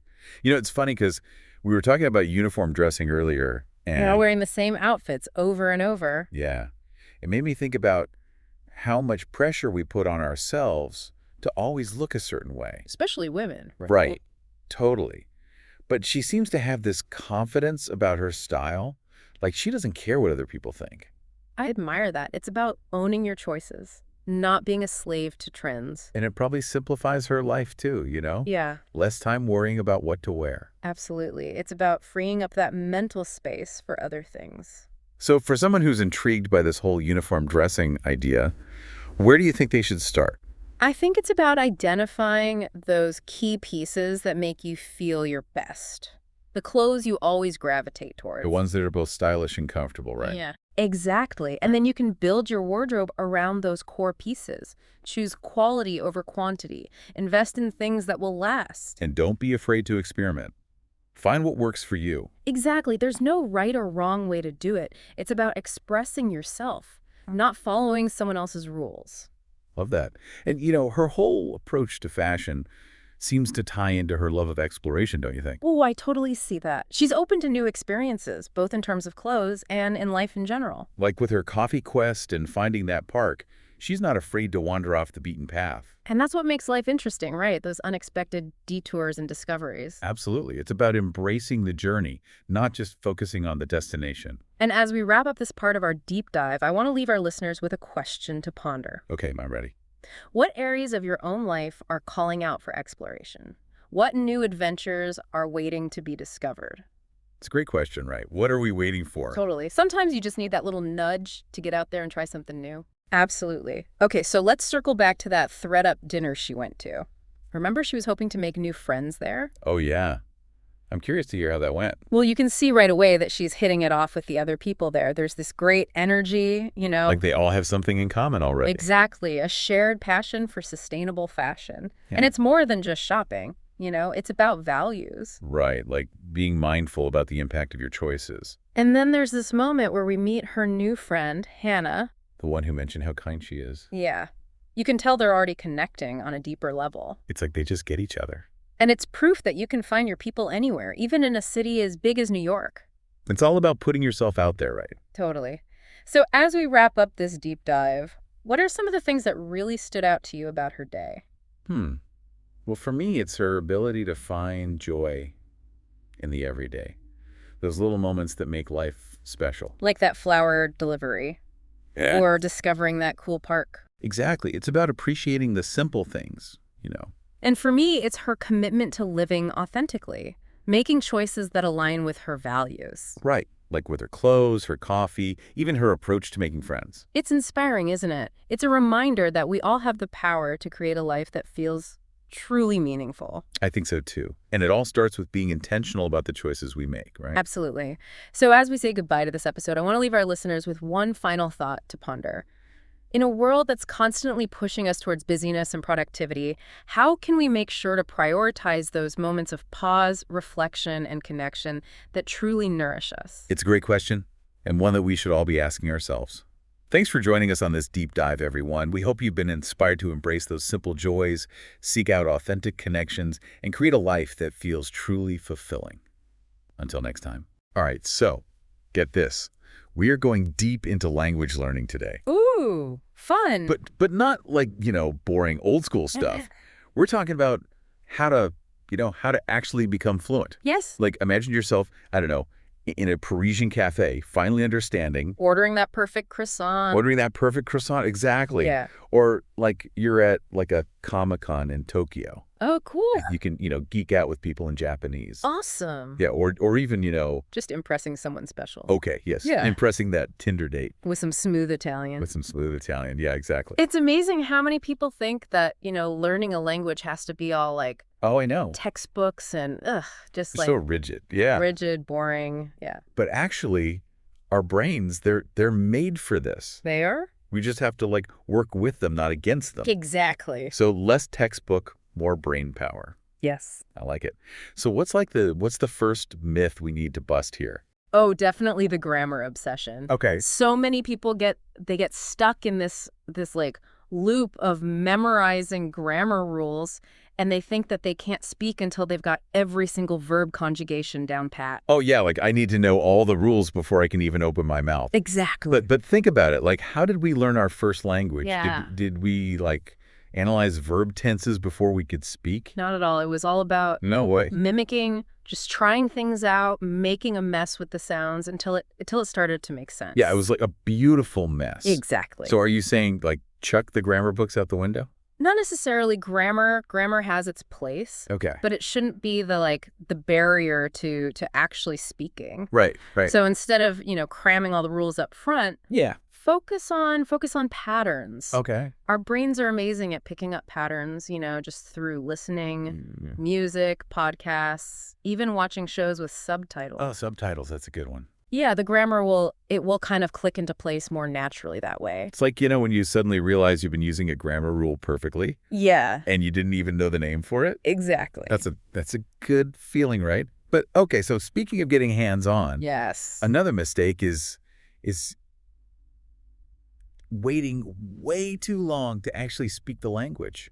Oh, all the time. Right. I remember when I first started learning Japanese, I was so self-conscious. Oh, I bet. I would like practice ordering food in my head for weeks Wow. before I could actually like talk to a human. I see that so much, and it's really a shame because speaking, even if it's not perfect, is the fastest way to get fluent and to build that confidence. Right. Think about it. Every mistake you make is actually like a learning opportunity. Oh, that's a good way to look at it. Yeah, it's feedback that you just wouldn't get from staring at a textbook. It's true. It's like stage fright. Yeah. The more you avoid the spotlight, the scarier it gets. But then, like, once you take that leap, Yeah. you realize, like, people are usually pretty cool about it. Yeah, they want to help. They want to help. They're encouraging. Exactly. And then the fear kind of melts away. It does. So speaking of getting out there, wouldn't you say that real-world immersion Oh, absolutely. is like smart. way better than just memorizing vocabulary lists? 100%. While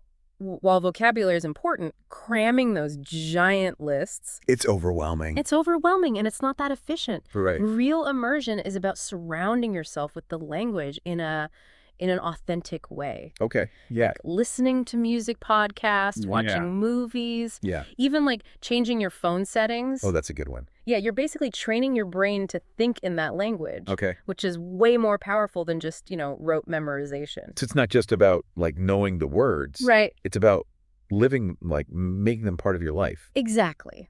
This reminds me of a study I read Oh, yeah. where they compared like traditional classroom learning with immersive experiences. Okay.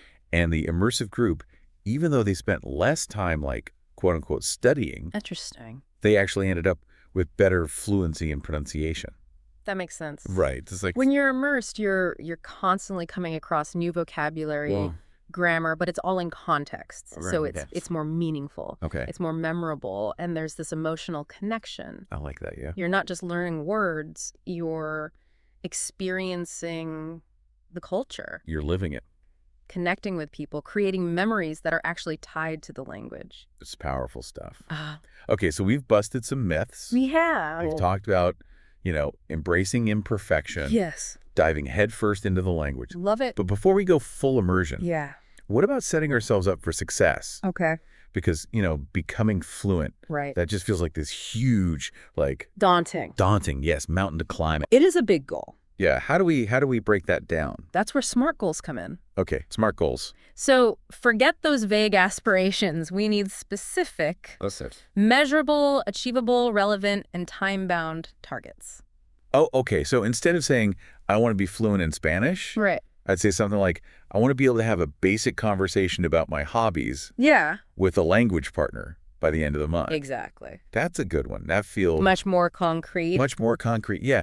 And there's something about like writing it down, making it official. Absolutely. It makes it real. Yeah. It solidifies your commitment, and it creates a roadmap to fluency. Like a step-by-step guide. Yeah. And plus, when you break down a big goal like that into smaller milestones, Yeah. you get those little wins along the way, Okay. Yeah. which keeps you motivated. It's like those little dopamine hits. Exactly. It keeps you going. It does. So instead of focusing on the summit of the mountain, Right. we're celebrating each base camp along the way. I love that. Yeah, it's like a mental shift. It is. Now that we've laid the groundwork, Yes. let's get tactical. Okay. What are some like actual tools and techniques? Okay, let's start with a classic. Okay. Flashcards. Flashcards. Oh yeah, They're simple, old school. but they're incredibly effective for building vocabulary Yeah. and, more importantly, for leveraging the power of spaced repetition. Spaced repetition. Yes. Yeah, I've heard that term. Yeah. To be honest, I'm a little fuzzy on the details. Okay, so essentially it's about timing your review sessions strategically Okay. to really optimize how well you remember things. Oh, So think about it like this. yeah. You're trying to remember a phone number. Okay. If you just repeat it over and over and over for like 5 minutes Yeah. and then never look at it again, chances are you're going to forget it Oh, for sure. pretty quickly. I do that with my grocery list. Ex- So I see the problem here. Yeah, but with spaced repetition, you space out those review sessions. Okay. So you revisit the information at longer and longer intervals. Okay. And this helps to solidify the connections in your brain Oh. and move that knowledge from short-term memory to long-term memory. So it's not about cramming. Yeah. It's about like strategic reminders. Exactly. to your brain. Just when it's about to forget. Oh, that's sneaky, Yeah. but brilliant. And the great thing is there are tons of flashcard apps out there Oh, really? that use these spaced repetition algorithms. Okay. So it takes the guesswork out of scheduling your study sessions. Oh, nice. But even with, traditional paper flashcards, the Yeah. key is to make them engaging. Right, because I get bored just staring at words on paper. Yeah, so get creative. Okay. Use images, draw silly pictures, create outlandish sentences. Oh, okay. Record yourself saying the words in different accents, you Yeah. know? The more you personalize those flashcards, Yeah. the more likely you are to remember them. It's like turning vocabulary into a game. Exactly. Okay. And speaking of making language learning more playful, Yes. what about this technique called shadowing? Oh, shadowing is it's like becoming a language ninja. Ooh, a language ninja. I like it. You listen to a native speaker Okay. and you try to mimic their pronunciation, their rhythm, their intonation as closely as possible. Wow. Almost like you're their shadow. So I'm basically becoming their vocal doppelganger. Exact. That sounds like it could get hilarious. It can be. Especially if I pick someone with, like, a super fast-talking accent. Oh, yeah. Embrace the awkwardness. I like it. It might feel strange at first, Okay. but shadowing is incredibly effective for training your mouth muscles, Okay. developing that natural flow. It's like a workout for your tongue. Exactly. I can just picture our listeners right now Yeah. shadowing this podcast. That's great. I love it. It's a great way to practice with any audio you enjoy. It is. And speaking of which, Yes. we have so many more techniques to cover. Oh, we do. From mnemonics to role-playing. So much to talk about. And even like a deep dive into the emotional side of language learning. Yes. But we're going to save all those gems For next time. for our next segment. Welcome back, everyone. So before the break, we were talking about those hands-on tools like flashcards and shadowing. Right. Getting down to business. Exactly. But let's be honest, sometimes those vocabulary words they just don't want to stick. Oh, totally. It's like my brain has this special talent for remembering like the most random trivia. Yeah. But then the crucial verb, I need to order coffee, it's poof, gone. It's so frustrating. So is there a secret weapon for those moments? There is. Remember how we talked about making those flashcards really engaging? Yeah, get creative. That same principle applies to memorizing vocabulary in general. The more vivid, the more multisensory the connection, the better your brain will hold on to it. Okay, I'm listening. And that's where mnemonics come in. Ah, mnemonics, those memory tricks. Exact. I have to admit, sometimes they're so out there, I end up remembering the mnemonic better than the actual word. That's the goal. Okay, I see. So it's like giving your brain a little hook to hang the memory on. Exactly. And there's actual science behind why they work. Oh, really? Tell me more. So mnemonics, they tap into how our brains naturally form memories. Okay. By creating these vivid multisensory associations. Right. You're hacking your brain's encoding process. Whoa, brain hacking. I like it. Making that information stickier, easier to recall. So it's not just about, like, repeating the word a million times. Yeah. It's about using your imagination. Exactly. Tapping into your creativity. It's like turning language learning into a game. Exactly. And that's what makes it more enjoyable and more effective. Okay, so what are your tips for, like, crafting these killer mnemonics? Don't be afraid to get personal. Personal. Okay. The more you can connect the word to your own life, your own memories, your own inside jokes, the more meaningful it'll be. Okay. Yeah, that makes sense. And remember, there's no one-size-fits-all approach. Right. We're all different. Exactly. Experiment with different techniques, rhymes, songs, visual imagery, even associating words with smells or sounds. Wow, smells and sounds. That's interesting. It can be really powerful. Okay, so find what works for you and have fun with it. Exactly. It's like giving yourself permission to be a kid again. Yes. Playing with language, making it come alive. I love that. But even with all the mnemonics in the world, Yeah. there comes a point where we have to actually use the language, right? Absolutely. Knowing a language and using it in real life are two very different things. Right. That's like you can know all the ingredients, Yeah. but you still have to bake the cake. Yeah. Exactly. And that's where role-playing comes in. Role playing. Okay, now this I have to hear more about. So think of it as a language simulation. Okay. You create scenarios that you might encounter in real life, Right. like ordering food, asking for directions, maybe even having a job interview. Okay, yeah. And you practice those conversations in your target language. So I'm basically acting out my travel dreams before I even book the plane ticket. Exactly. I like it. And the beauty of role-playing is that it helps you bridge the gap between knowing the grammar, knowing the vocabulary, Yeah. and actually using them spontaneously. It's like taking your language skills for a test drive. Exactly. And the cool thing is there are so many ways to practice role playing. There are. You can find a language partner, join an online group, even use those AI chatbots. Oh, the chatbots, yeah. Right, to simulate different situations. Exactly. And don't underestimate the power of just talking to yourself in the language. That's a good one. Right. Just describe your day, narrate your actions, have imaginary conversations. It all helps. It's like giving your inner voice a language makeover. I love it. Okay, but before we move on to the next big strategy, Yeah. I want to talk about something that I think a lot of language learners struggle with. Okay, what's that? Consistency. Consistency, the holy grail of language learning. It's so easy to get all excited at the beginning, Oh, yeah. devour those language apps, dream of those fluent conversations. I've been there.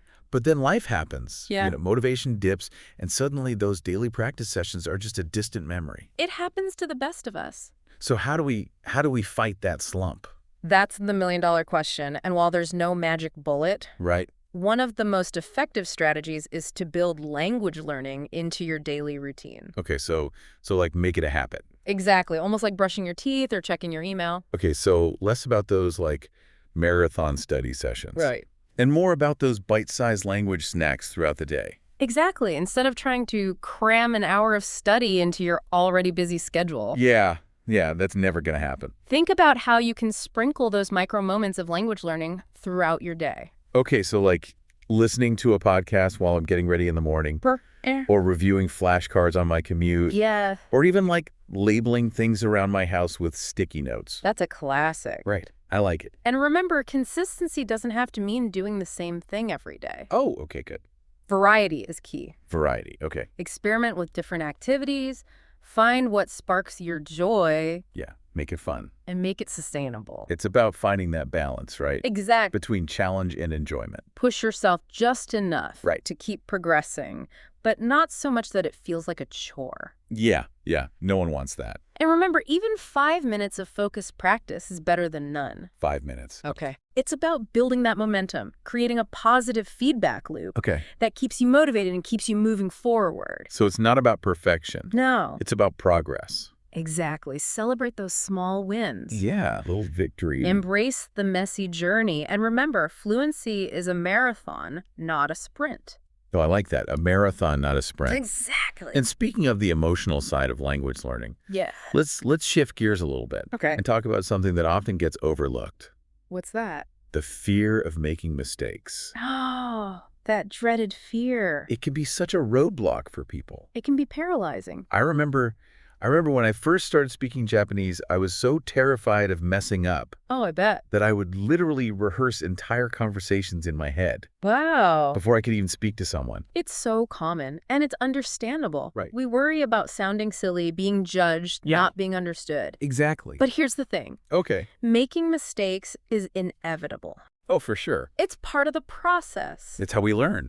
It's how we identify areas for improvement, how we push ourselves outside of our comfort zone, Okay. and ultimately how we grow. So it's not about avoiding mistakes. No. It's about reframing how we view them. Exactly. Instead of seeing them as failures, Yeah. let's see them as opportunities for growth and learning. I love that. It's about giving yourself permission to be a beginner. Yeah. To embrace that messy, imperfect journey of language learning. It's all part of the process.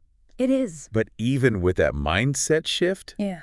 there's still that little voice in my head that's like, what if I sound ridiculous? Oh, the inner critic. Right. Yeah. So how do we quiet that voice? One of the most effective ways is to shift our focus from ourselves to the connection we're trying to create. Okay, connection, not perfection. Exactly. Remember, language is ultimately about communication. So it's less about sounding perfect Right. and more about conveying meaning, building relationships. Yeah. Exactly. Most native speakers, they appreciate it when they see someone making an effort to learn their language. Oh, for sure. Even if it's not perfect, they're often more than happy to help you correct those mistakes. Yeah, they want to help. They want to see you succeed. It's about that shared learning, that cultural exchange. Exactly. And let's be real, sometimes those oops moments, Yeah, they lead to the best stories. you do. Right. And unforgettable memories. Absolutely. Embrace the awkwardness, laugh at yourself, and remember those stumbles are just stepping stones on the path to fluency. They are. Okay, now before we wrap up this part of our deep dive, Yeah. I want to touch on one more emotional aspect of language learning Okay. that I think is so important. Oh, it's not. Finding your motivation.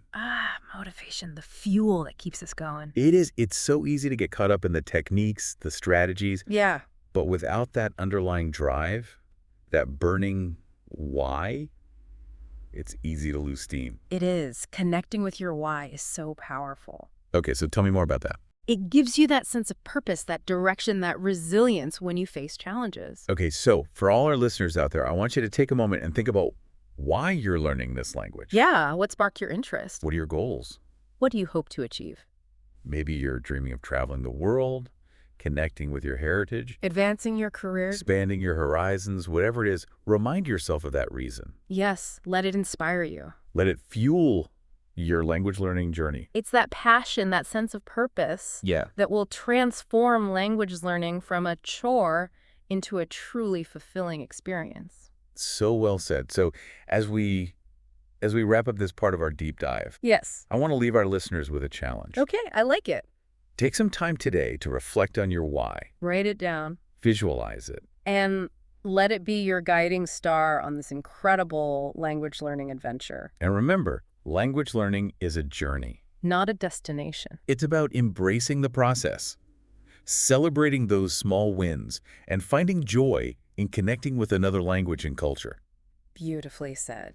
Stay tuned for the final part of our deep dive, where we'll explore additional resources and tips to help you reach your language goals. We'll be back after a short break. Welcome back, language lovers. So we've covered a lot, right? Yeah. From busting those myths Yeah. to like mnemonics and role-playing, So many good strategies. but we're not done yet. Not even close. We've got a whole toolbox of resources and tips to share. Okay, so it's like we've given our listeners the map, Yeah. and now we're equipping them with like the compass, the backpack, The survival guide. the survival guide, yes, for this language learning adventure. And maybe even some snacks for those long grammar study sessions. Exactly. Got to stay fueled. So where do we start? Well, let's dive into the world of language learning apps. Ooh, the apps. I love a good language app. There's so many out there. It's like there's something so satisfying about those like gamified lessons, Oh, I know, right? earning points, seeing those streaks. That's motivating. It is. And Yeah. there's an app for everyone, you know. Absolutely. From Duolingo to Babbel to Memrise. Yeah. There's something for every learning style, every budget. It's like having a personal tutor in your pocket. Exactly. But beyond the apps, there's this whole universe of online platforms too. Oh, yeah. Sites like italki and Verbling. Okay. They connect you with native speaking tutors from all over the world. So you can get like personalized lessons and conversation practice. Exactly. Tailored to your specific goals. That's awesome. It's like having a language exchange partner and a coach all in one. All in one. And speaking of connecting with native speakers, Yes. let's not forget about audiobooks and podcasts. The magic of immersive listening. It is. It's a fantastic way to train your ear to the natural rhythm of the language Absolutely. And you're expanding your vocabulary at the same time. and absorbing those subtle nuances of pronunciation. It's like osmosis. It is. Here's a pro tip for our listeners. Okay, I'm listening. Find a transcript for the audiobook or podcast you're listening to. Oh, that's smart. Right.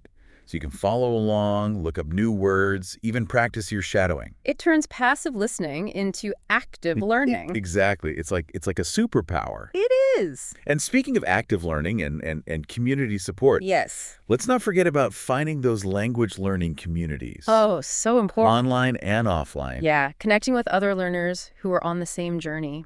It's so motivating. It is. It's like having your own cheerleading squad. Exactly. Yeah. Sharing those struggles, celebrating those little victories. It creates that sense of camaraderie. It does. It makes the whole process more enjoyable. It does. And whether you join online forums, Facebook groups, or even local meetups, Yeah. those connections can provide so much support, accountability. And a sense of belonging. Exactly. It's like you're part of something bigger. It is. It transforms language learning from this solitary thing Right. into this shared adventure. I love that. And speaking of adventure, Yes. let's not forget about the ultimate language learning experience. What's that? Traveling to a country where your target language is spoken. Ah, yes. Immersion at its finest. It is. It's your chance to really put your skills to the test. Experience the culture firsthand. Create memories that will last a lifetime. It's so powerful. I remember my first trip to Japan. Oh, tell me about it. I'd been studying for years, Wow. but the moment I stepped off the plane, it was like my brain just like short-circuited. I can imagine. But then, slowly but surely, Yeah. things started to click into place. The words came back. The words came back, and I could navigate the world with this newfound confidence. Those moments of real-world application are so valuable. They are, They solidify your learning. They broaden your understanding of the culture. and they create this sense of accomplishment. That fuels your desire to learn even more. It's like a positive feedback loop. It is. But even if you can't hop on a plane right now, yeah. there are still ways to create those immersive experiences at home. Absolutely. You can cook traditional dishes, watch foreign films. Oh, with subtitles. With subtitles, attend cultural events, even just chat with native speakers online. Yeah, it's all about finding those creative ways to bring the language to life. Make it part of your everyday life. Make it part of your story. Exactly. So as we wrap up this deep dive into the world of language learning, Yes. I want to leave our listeners with this one final thought. Okay, I like it. The most important resource you have Yeah. is your own curiosity, your passion, your willingness to embrace this messy, beautiful journey of connecting with another language and culture. That's beautiful. Fluency isn't a destination. It's a journey. It's a journey. Embrace the ups and downs, celebrate those aha moments, and most importantly, have fun along the way. Yes, have fun. Your new language adventure awaits. Go get them. All right, so get ready because today we are going to unlock the secrets to actually enjoying learning a new language, for real this time. We're going deep on this one with a popular YouTube video from Veronica's Language Diaries. She's got some seriously cool tips on how to make this whole process feel way less like homework and a lot more fun. You ever get that feeling of dread when you open up a textbook? Not this again. Veronica's been there, hated it too. But the cool thing is she actually figured out how to ditch the grind and actually get excited about learning. Expert speaker. I bet you've seen people hit that wall before, right? Where the motivation just poof, vanishes. Oh, yeah, absolutely. It's like they hit this invisible wall and suddenly, boom, all the enthusiasm they had just disappears. Yeah. It happens all the time, especially when they get, bogged down by how complex a language can be, especially when it feels so different from their own native language. Totally. So Veronica's first tip is all about just kicking that perfectionism to the curb. She actually compares it to trying to run a marathon before you can even walk.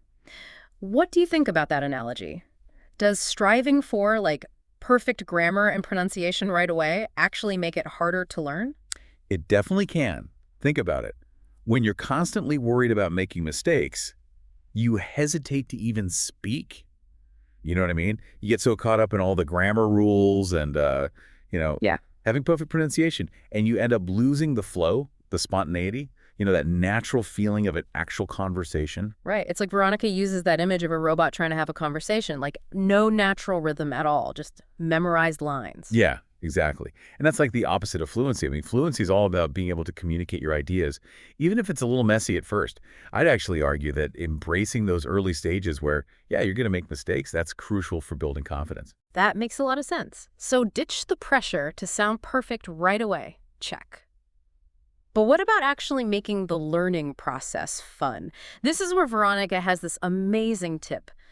Forget the textbooks. Tap into your passion. So instead of forcing yourself to study from some boring old textbook, she says find content in the language you're trying to learn that you actually genuinely enjoy anyway.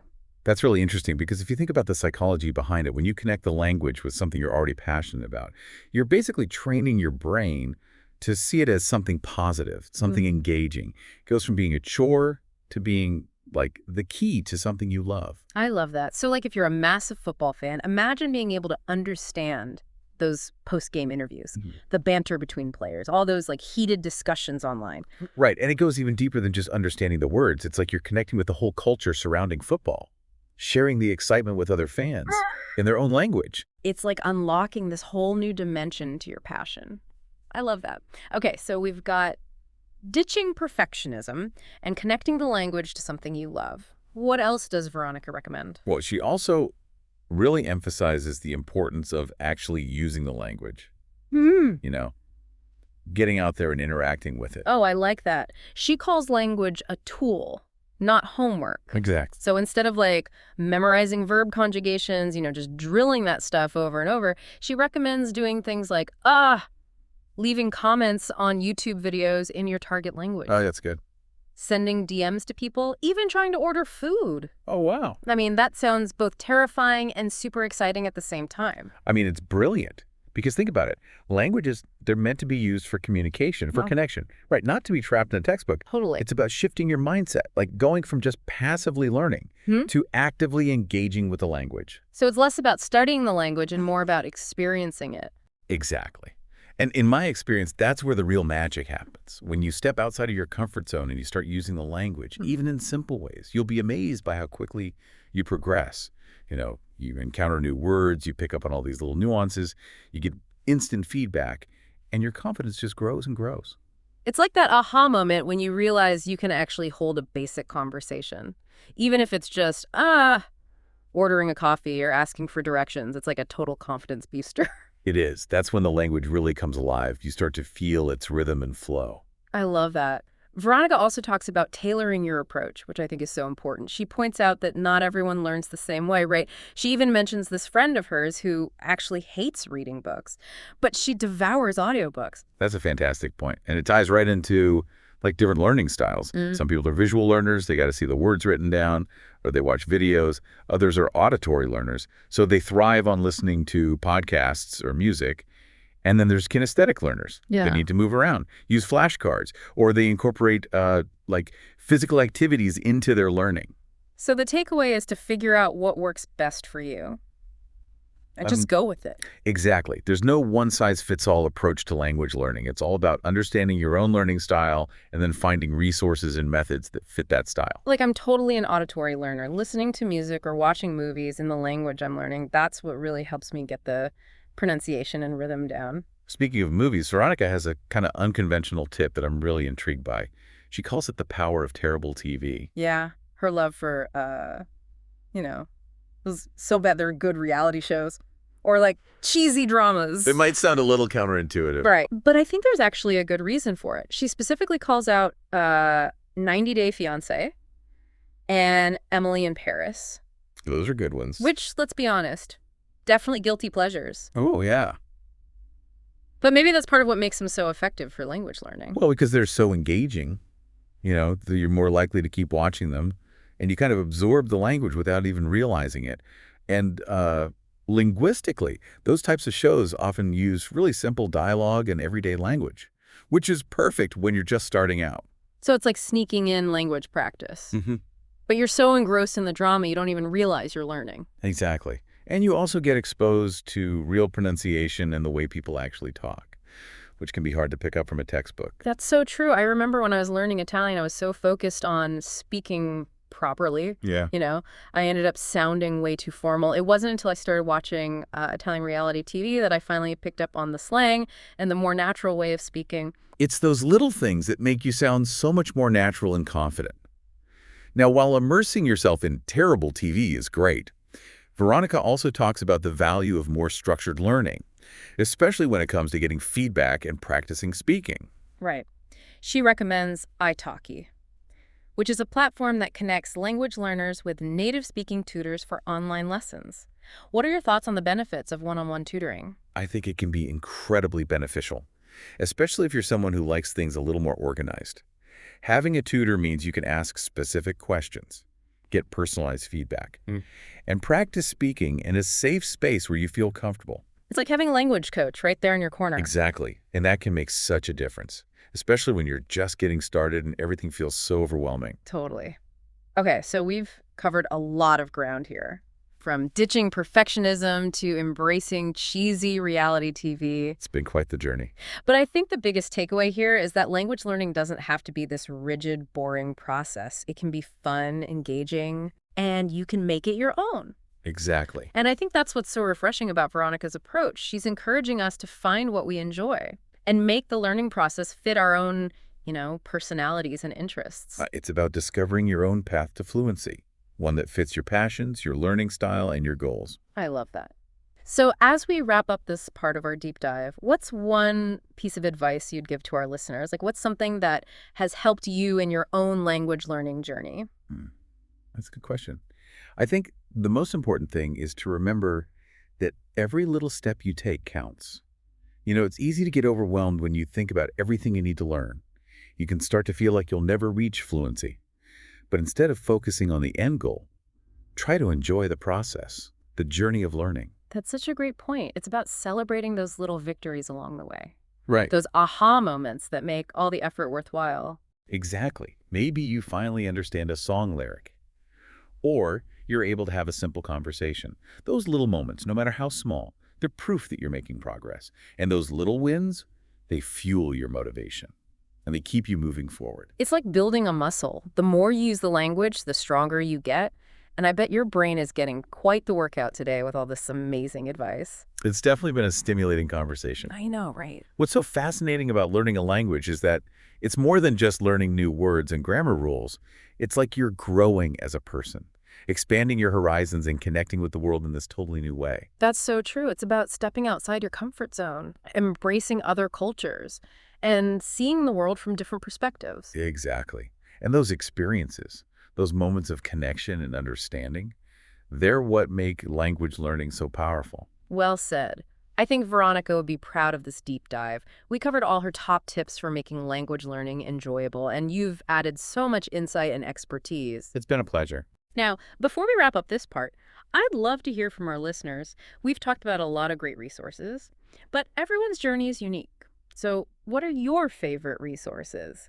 Have you discovered any hidden gems that have helped you? Ooh, I'm curious to hear what they have to say. Maybe they've found a really awesome app or a YouTube channel that explains grammar in a fun way. Or maybe they have a terrible TV show recommendation that's secretly amazing for learning new phrases. Don't be shy, share your journey with us. We're all in this together. Absolutely. Language learning is all about community and shared experiences. So let's keep the conversation going. Leave a comment, send us an email. Let's create a space where we can all support each other. I love that. This is a wrap for this part of our deep dive into making language learning enjoyable. We hope you found it helpful and inspiring, and maybe even a little entertaining. Remember, no matter what language you're learning or why you're learning it, the most important thing is to enjoy the journey, embrace the challenges, celebrate the victories, and never stop exploring the world of languages. Until next time, keep those language fires burning. It's like that aha moment when you realize, wait, I can actually hold a basic conversation, even if it's just like ordering a coffee. Huh. Or asking for directions. It's like such a confidence boost. No, for sure. It really is. That's when it feels like the language comes alive. You start to feel the rhythm, the flow. Absolutely.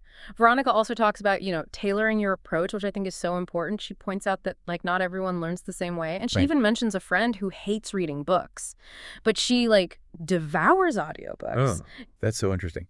And it makes sense when you think about different learning styles. Like some people are visual learners, right? They have to see the words written down or watch videos to really get it. Yeah, yeah. And then you have auditory learners. Yeah. They do best listening to podcasts or music. Mm-hmm. And then there are those kinesthetic learners. Mm-hmm. They got to move around, use flashcards, or they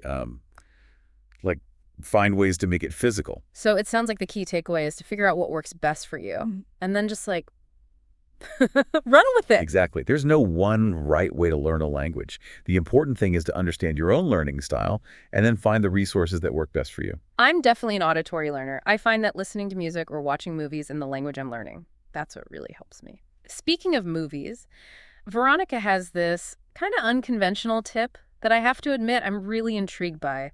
She calls it the power of terrible TV. Ah, yes. The so bad it's good reality shows Yeah. and cheesy dramas. Exactly. It sounds a little counterintuitive, but I think there's something to it. She specifically mentions 90 Day Fiancé and Emily in Paris. Oh, those are classics. Which, let's be real, total guilty pleasure. Oh, absolutely. But maybe that's part of why they work so well for language learning. Well, think about it. They're super engaging, so you want to keep watching. And because you're so hooked, you just naturally start to pick up the language.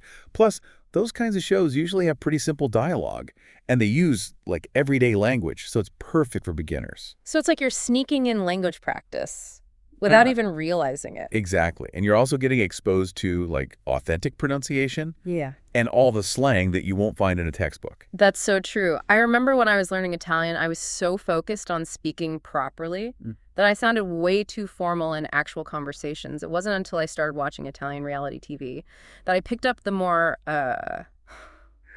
natural way of speaking. Yeah, it's those little things that make a big difference. Now, watching terrible TV is great, but Veronica also acknowledges that sometimes you need more structured learning, especially for things like getting feedback on your speaking. Right. And for that, she recommends italki, Yeah. which is a platform that connects you with native speaking tutors for online lessons. What are your thoughts on one-on-one tutoring? I think it can be really valuable. especially for people who like a more structured environment. When you have a tutor, you can ask specific questions, get personalized feedback, Yeah. and practice speaking in a setting where you feel comfortable. Like having a personal language coach. Exactly. And that personalized attention can be huge, Yeah. especially when you're starting out. Okay, so we've covered a lot, from ditching perfectionism to the power of cheesy reality TV. Yeah, it's been quite a journey. But the main takeaway here is that language learning doesn't have to be this rigid, boring thing. It can be fun, engaging, and it can be tailored to you. And what's so great about Veronica's approaches, she's encouraging us to find what we enjoy and personalize the learning process. It's about finding your own path to fluency, one that aligns with your passions, your learning style, and ultimately your goals. So as we're wrapping up this part of our deep dive, what's one piece of advice you want to leave our listeners with? What's something that's really helped you in your own language learning journey? That's a great question. I think the most important thing to remember is that every step you take matters. It's so easy to get overwhelmed when you think about how much there is to learn, and you might start to feel like you'll never actually reach fluency. But don't focus on the end goal. Just enjoy the process, the journey of learning. That's such good advice. It's all about celebrating those little victories. Right. Those aha moments that make it all worthwhile. Exactly. Like maybe you finally understand a song you love, or you can have a simple conversation. Doesn't matter how small it seems. It's proof that you're making progress. And those little wins will keep you motivated and keep you moving forward. Yeah, it's like those little wins add up over time, and they make the whole journey so much more enjoyable. Exactly. It's not about being perfect. Yeah. It's about making progress. I love that. It reminds me of something else Veronica said about how language learning isn't just about like memorizing words and grammar rules. Oh, why? It's about connecting with other people Yeah.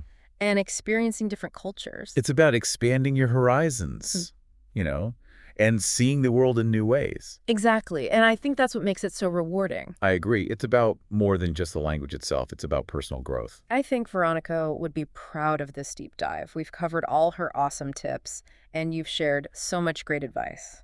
It's been my pleasure.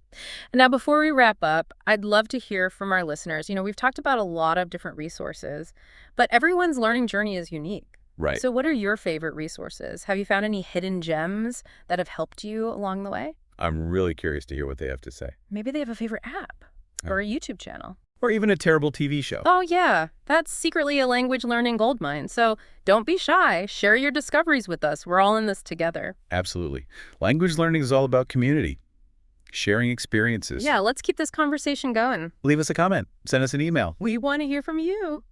Well, that's a wrap on this deep dive into making language learning enjoyable. Hopefully you're feeling inspired to go out there and find what works best for you. Remember, the most important thing is to enjoy the journey. Absolutely. Embrace the challenges, celebrate the victories, and never stop exploring the incredible world of languages. Until next time, keep those language fires burning. All right, so let's jump into today's deep dive. We're going to be navigating the process of getting a U.S. driver's license, especially for someone coming from another country. And we found a pretty unique source for this one. We're looking at a YouTube video that's actually designed to help English language learners. Yeah, this video is fascinating. It takes a really unique approach. Instead of just being like a lecture or something, they use a role-playing dialogue. It simulates an interaction at the BMV, that's the Bureau of Motor Vehicles, or the DMV, as some states call it. So you're essentially getting like a sneak peek at what to expect when you actually walk through those doors. So we're learning about the process, but we're also kind of getting this language lesson woven in. Two birds with one stone.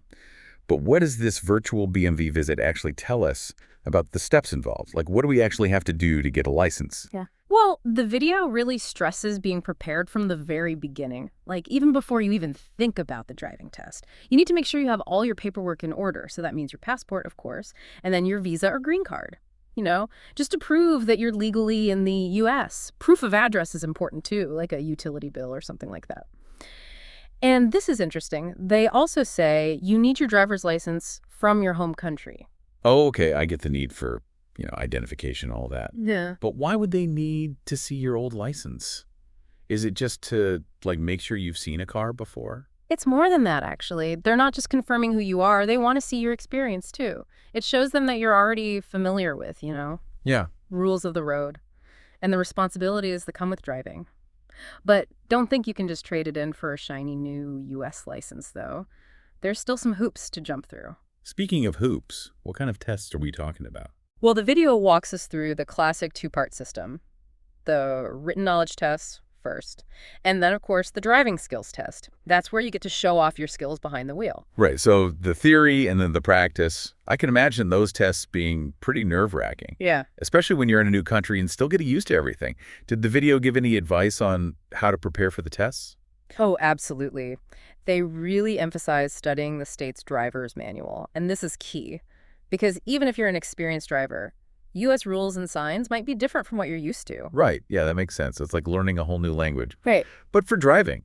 So I'm already picturing myself mixing up lane markings or misinterpreting a yield sign. But where does the learner's permit fit into all this? Is that something you get after you pass the driving test? This is where it gets interesting. You actually get the learner's permit after passing the written test.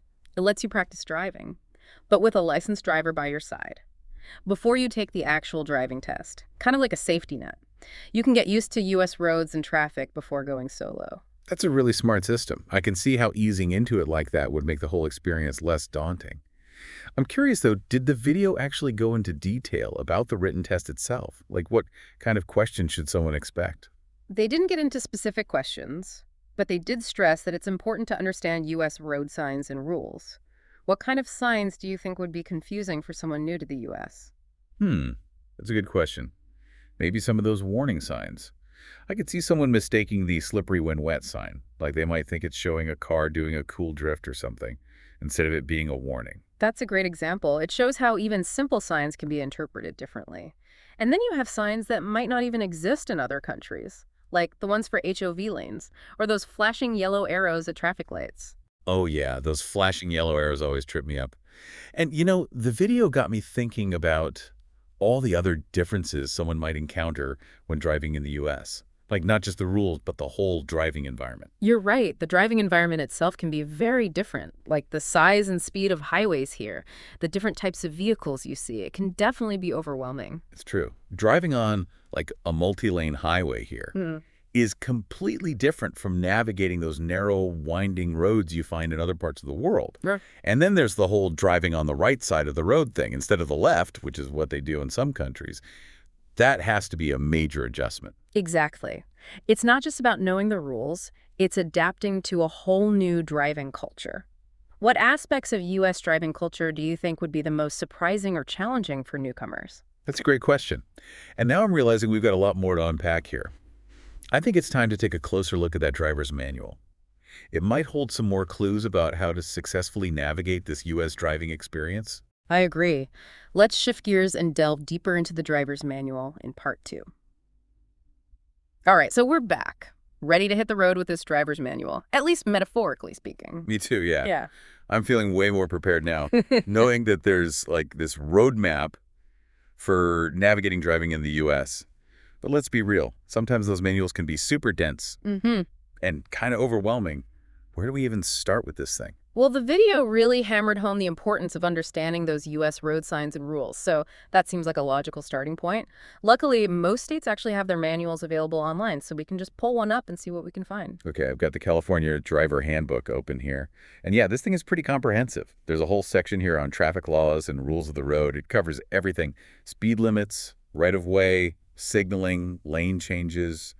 It's like a driving encyclopedia. It really is, and this is where you'll find those key differences. You know, the ones that could trip up someone who's not familiar with U.S. driving. For example, they go into detail about the basic speed law. The basic speed law.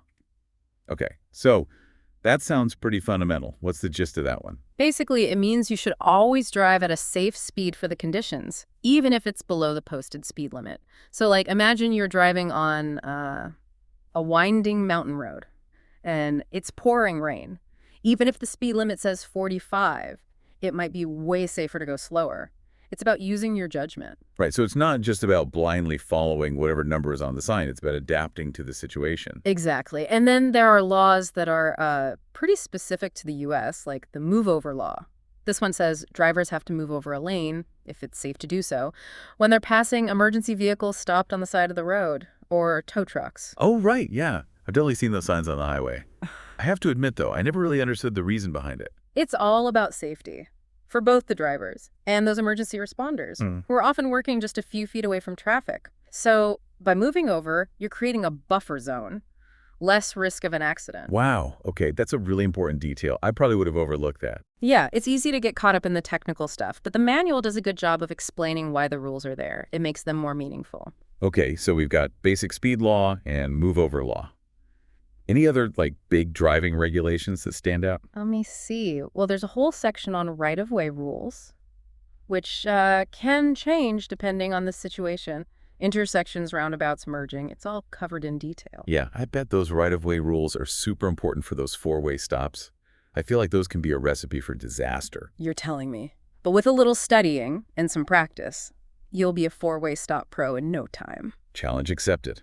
Okay, so what about traffic signs? The video emphasized those too. Right, absolutely. There's a whole section for those as well, and it's super important for both the written test and real-world driving. They break them down into different categories, like regulatory signs, warning signs, informational signs. I'm looking at the warning signs right now.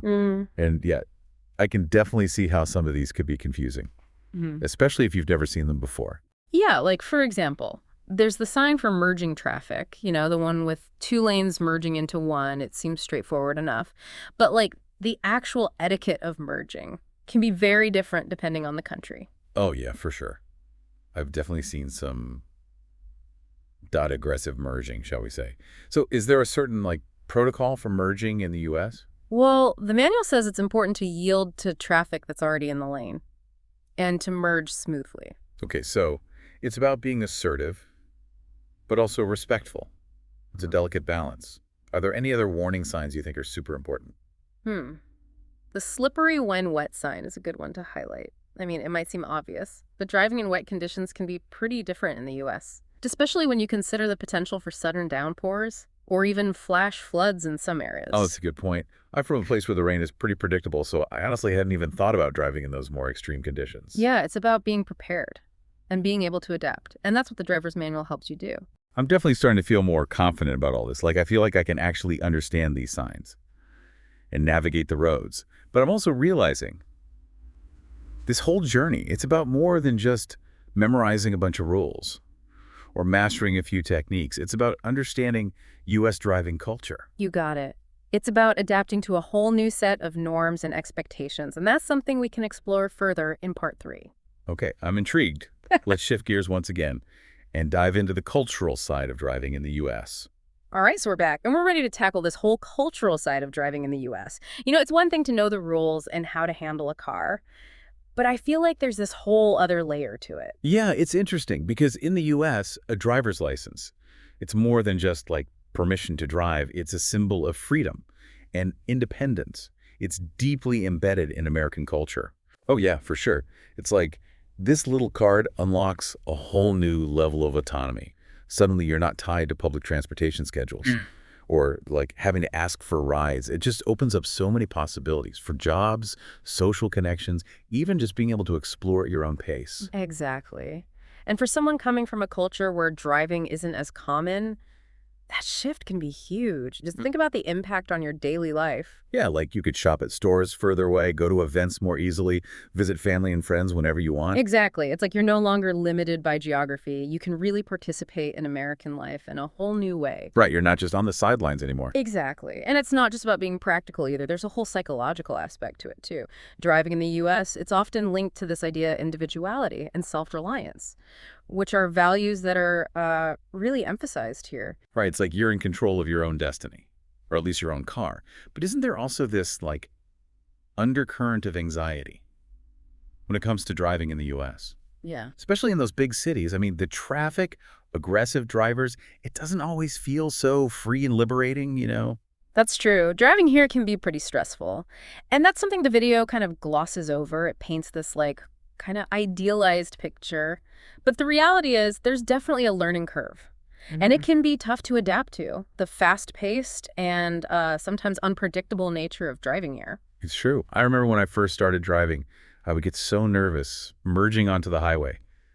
Everyone's going a million miles an hour. Yeah, I think that feeling of being overwhelmed is pretty common. It really shows how driving in the U.S., it takes more than just technical skills. You need a certain level of confidence and assertiveness. It's like you have to learn this whole new set of social cues. Exactly. And those cues can change depending on where you are in the US too. Driving in a rural area is totally different from driving in a big city during rush hour. Oh yeah, for sure. It's made me think about that YouTube video again. The customer in the video seemed so confident Yeah. and prepared. Nah. But like, I wonder how they'd actually do in a real-life driving situation. That's a great point. I mean, the video is helpful, but it only gives us this tiny snapshot of the overall experience. There's so much more to learn and adapt to beyond just getting the license itself. Right. It's just the first step. So as we wrap up this deep dive, I'm going to leave everyone with one final thought. We've covered the steps, the rules, the cultural stuff. But getting a U.S. driver's license, it's really a personal journey. It's about more than just getting from point A to point B. It's about freedom, exploration, connection, and experiencing life in the U.S. on your own terms. And that's pretty amazing. Welcome to a deep dive into something we've all probably experienced at some point. Roommate conflicts. And who better to guide us through this than the roommates we all know and love? Monica, Chandler, Rachel, Joey, Phoebe, and Ross from Friends. Exactly. Using some classic moments you guys sent in, we're going to explore not just what causes these conflicts, but the why behind them. We'll uncover those anxieties and needs that come up when you're sharing your space with someone who, well, let's just say, has strong opinions about how the dishwasher should be loaded. Oh, Monica, one scene you guys sent in is when Ross is moving out after living with Chandler for 6 years. This scene is so interesting because it's not really about an apartment. Right. It's about way more than that. It's about how we think about time and the different ways we see shared experiences. Yeah, like when does getting your own place become expected and not a betrayal? Exactly. Ross is holding on to this idea of an era ending. And for him, those 6 years really meant something. It's not just the time, though, right? But definitely not. It's the memories, the routines they built together, that sense of stability. Totally. But for Chandler, it's just the next step. He's excited for the future and what's next with Monica. Right. And while you might see it like that, I think some people listening might feel more like Rafe, kind of left behind. Oh, for sure. Maybe even a little scared of the friendship changing. Absolutely. Yeah. And then there's Rachel stuck in the middle. Mm-hmm. First, she doesn't think it'll happen. Then she panics about losing her best friend. It really shows how we all deal with change differently. Yeah, what's exciting for one person can be scary for someone else, especially when it shakes things up. What's fascinating is how moving out this one simple thing can bring up so many complicated feelings. It really makes you think. What makes an era for you? Is it years a place or something totally different? Another scene you shared is Chandler and that mysterious light switch. Oh, yeah. This one really shows how different personalities can clash. Chandler's obsession with figuring it out is hilarious. I don't know, is he really being that unreasonable? Well, think about how he goes about it. He turns off all the power tests. Mm-hmm. Every outlet, he's practically going to electrocute himself. True. But don't we all have things that just bug us, especially when we're sharing a space? What's interesting is that the light switch, it becomes this symbol of Chandler's need to control everything. He can't relax until he knows why. It shows how these little anxieties can pop up in shared spaces. Right. And then you've got Joey, totally fine with the idea that it does nothing. His laid-back attitude is the perfect opposite to Chandler's need for order. Which is probably the most frustrating thing for Chandler. He needs an explanation, a reason. This episode is such a great example of the clash between people who need things a certain way and those who just go with the flow. It reminds us that what might be a little annoying to one person can be super stressful for someone else, especially when you live with them. And sometimes, like this case, there is no answer. Right. Maybe it's about learning to let go of those things we can't control, even if it drives us crazy. Now let's talk about Joey and his love for his old armchair, Rosita. No. When Rachel tries to rearrange the furniture, he practically tackles her. Rosita does not move. Exactly. It's funny, but it also shows how we give meaning to objects, especially in shared spaces. For Joey, Rosita's not just a chair. It's comfort, it's familiarity. It's a piece of him in a place he doesn't always control. And Rachel trying to change things up messes with that feeling of order. It triggers a big reaction from him. This scene reminds us that even little things can be really important to people. They become symbols of security or good times, or even parts of ourselves. It makes you think about how we handle those feelings when sharing space. What happens when our Rosita clashes with someone else's style? It shows how important it is to talk openly and respect each other's things, even when we don't get why they're so important. Speaking of respecting things, let's talk about Monica. She's a bit of a control freak, especially about her apartment. Oh, yeah? Her secret closet is a perfect example of how privacy and boundaries can be a big deal in shared living. Chandler's always curious, and it's funny, but it raises a good point. Where does being curious end and respecting privacy begin? Especially when you live with someone, Yeah. even a romantic partner, there needs to be a balance between shared space and personal space. Monica's need to be in charge clashes with Chandler's need to know everything. If they're not careful, it could cause problems. It's so relatable for anyone who's felt their space invaded or privacy ignored. It shows how important it is to set clear boundaries and talk about them from the start. Imagine if Monica just said, hey, this closet is off limits. Right. It would have saved them both a lot of stress. Probably wouldn't have been as funny an episode, but still. It's a reminder that even in the closest relationships, personal space and privacy are key for keeping things good. It's not about secrets, it's about respect. And sometimes a little mystery can be fun in a relationship. As long as that mystery doesn't involve millions of flesh-eating bugs like Chandler imagined. Okay, let's go to Thanksgiving, where Chandler tries to make cranberry sauce and it goes hilariously wrong. The cranberry sauce debacle. A classic example of good intentions backfiring when we don't communicate or respect roles. Chandler wants to help, but totally messes up Monica's instructions and ends up with cranberry. Oh, something. It's something we've all done right. Oh, yeah. Wanting to help, but messing it up. Especially when we're in someone else's territory. This reminds us that even in shared tasks like holiday cooking, there's a balance between helping and overstepping. Sometimes the best way to help is just asking, what can I do? Instead of thinking we know better. Or, in Chandler's case, maybe stick to making reservations. Let's think about how things outside the relationship, like a new pet, can totally change things up for roommates. Oh, yeah, the chick and the duck. I always laugh at that one. Joey and Chandler get a chick thinking it'll be fun and spontaneous. But then it's chaos. It's a perfect example of a small change making things worse. Suddenly, they're not sleeping. They're arguing about how to take care of it and who's responsible. The chick becomes this symbol of conflict, showing how they do things differently and how stressful sharing a space can be. Joey's just relaxed, while Chandler gets more and more frustrated with the chick messing up the apartment and needing attention all the time. It's funny because it's absurd, but it makes a point about being responsible pet owners and thinking about your roommate before getting a furry-feathered or scaly friend. It shows how important it is to talk about responsibilities, set boundaries, and compromise before big changes in your shared space, whether it's a pet, a partner, or even new furniture. And while the chick caused more trouble than anything, it actually brings Joey and Chandler closer. They learn to handle their differences, showing that real friendship can survive even roommate mayhem. Watching Joey and Chandler with that chick, you realize how important communication is for roommates. Oh, absolutely. It's the foundation of a good roommate relationship. Yeah. It's how you prevent those misunderstandings. Right. Work through conflicts and make sure everyone feels heard and respected. It's not just about talking, though, is it? It's about actually listening. You're so right. We see that in a lot of the friend scenes you sent in. Like, remember when Monica was thinking about moving out without telling Rachel? Oh, that was rough. She kept it all inside, and it almost ruined their friendship. Monica was scared of confrontation and didn't say what she really wanted, and it caused a huge communication breakdown. It shows how avoiding tough conversations can make things worse. Sometimes those are the ones we need to have the most. Exactly. On the other hand, we see how good communication helps when Joey and Chandler decide to make a game room. Oh yeah, the foosball versus guest room battle. Their ideas were totally different at first, but they talked it out, even if it was kind of chaotic. It might not have been the most mature way to do it, but at least they were listening and trying to compromise. It shows how important it is to say what you need and want, even if it leads to a disagreement. Talking openly is how you understand each other and find solutions that work for everyone. And sometimes part of that communication is setting boundaries, which can be tough when you're sharing a space. Absolutely. Boundaries are key for having your own space, privacy, and peace in a shared environment. We see that tested all the time in Friends.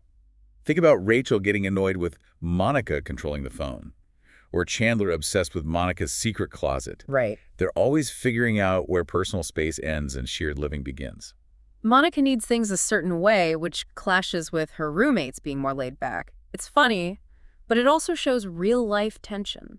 These situations show how important it is to set clear boundaries early on, to talk about what you expect, and to respect each other's preferences. Whether it's about borrowing stuff and noise levels, or even how the furniture's arranged boundaries help prevent resentment and keep things harmonious. It's a reminder that even though sharing a space means compromise, you don't have to give up your own needs and independence. Speaking of compromise, that seems to be what helps roommates work through their issues and find solutions. It's essential in any shared living situation. It's about finding that middle ground, respecting different opinions, and giving a little to keep the peace. We see it throughout the Friends episodes you picked. From arguing about the TV to decorating the apartment, they learn that compromise is key to avoiding constant fights. It's not about getting your way all the time. It's about finding solutions that work for everyone to some extent. Compromise takes flexibility, understanding, and putting the relationship above your own wants. And while it might mean giving and taking, it leads to a more peaceful and enjoyable living experience for everyone. It reminds us that in a shared space, what the group needs is more important than what one person wants. And let's not forget about humor. Sometimes you just need to laugh to get through the craziness of living with other people. Oh, totally. The Friends characters are so good at using humor to lighten things up and stay friends even when they're driving each other nuts. From Chandler's sarcasm to Joey's cluelessness to Phoebe's quirky comments, they use humor to change the mood and stop arguments from getting out of control. Humor can really help calm things down. It's like a release valve for all that frustration. It lets roommates see the funny side of things, find common ground through laughter, and ultimately strengthen their bond. It reminds us that even when things are chaotic, with roommates laughing can help us stay sane and keep those relationships positive. In a world where sharing a living space can be unpredictable, a sense of humor can help us make it through with our friendships still intact. You know, we've been talking about the challenges of roommates, but there are good things too, right? Definitely. Sharing a place can be an amazing way to build close friendships, learn from each other, and make memories that last. You're always trying new things, seeing things from different perspectives, learning new ways to do things. Like how Monica's organization rubbed off on Rachel, or how Joey's laid-back attitude helped Chandler loosen up. They pushed each other, supported each other, and helped each other grow. Those shared moments, the late-night talks, the random game nights, the inside jokes, those are what make living with someone special. So as we wrap up this part of the deep dive, what are some key takeaways for our listeners, whether they're living with roommates now or just thinking about past experiences? One big lesson from Friends is that it's not about avoiding conflict. It's about how you handle it. And a big part of that is being open and honest, communicating your needs, listening to your roommate, and working together to find solutions that work for everyone. We've also seen how important boundaries are. Setting those early on helps create respect and avoid misunderstandings later. And don't forget compromise. It's not about one person always getting their way. It's about finding a balance where everyone feels comfortable and respected. And humor, don't underestimate it. A little laughter goes a long way in easing tension and reminding you that you're in this together. It's amazing how much a sitcom can teach us about real relationships. It's because good stories, they show us those things we all go through, like finding a great roommate or being annoyed when someone eats your leftovers. Oh, yeah. Been there. So as we wrap up this deep dive into roommate conflicts, let's bring it back to you. What we've talked about today, using Friends as an example, are those basic things that happen in any shared living situation. We've covered communication boundaries, compromise, and the importance of humor. But how can you use this?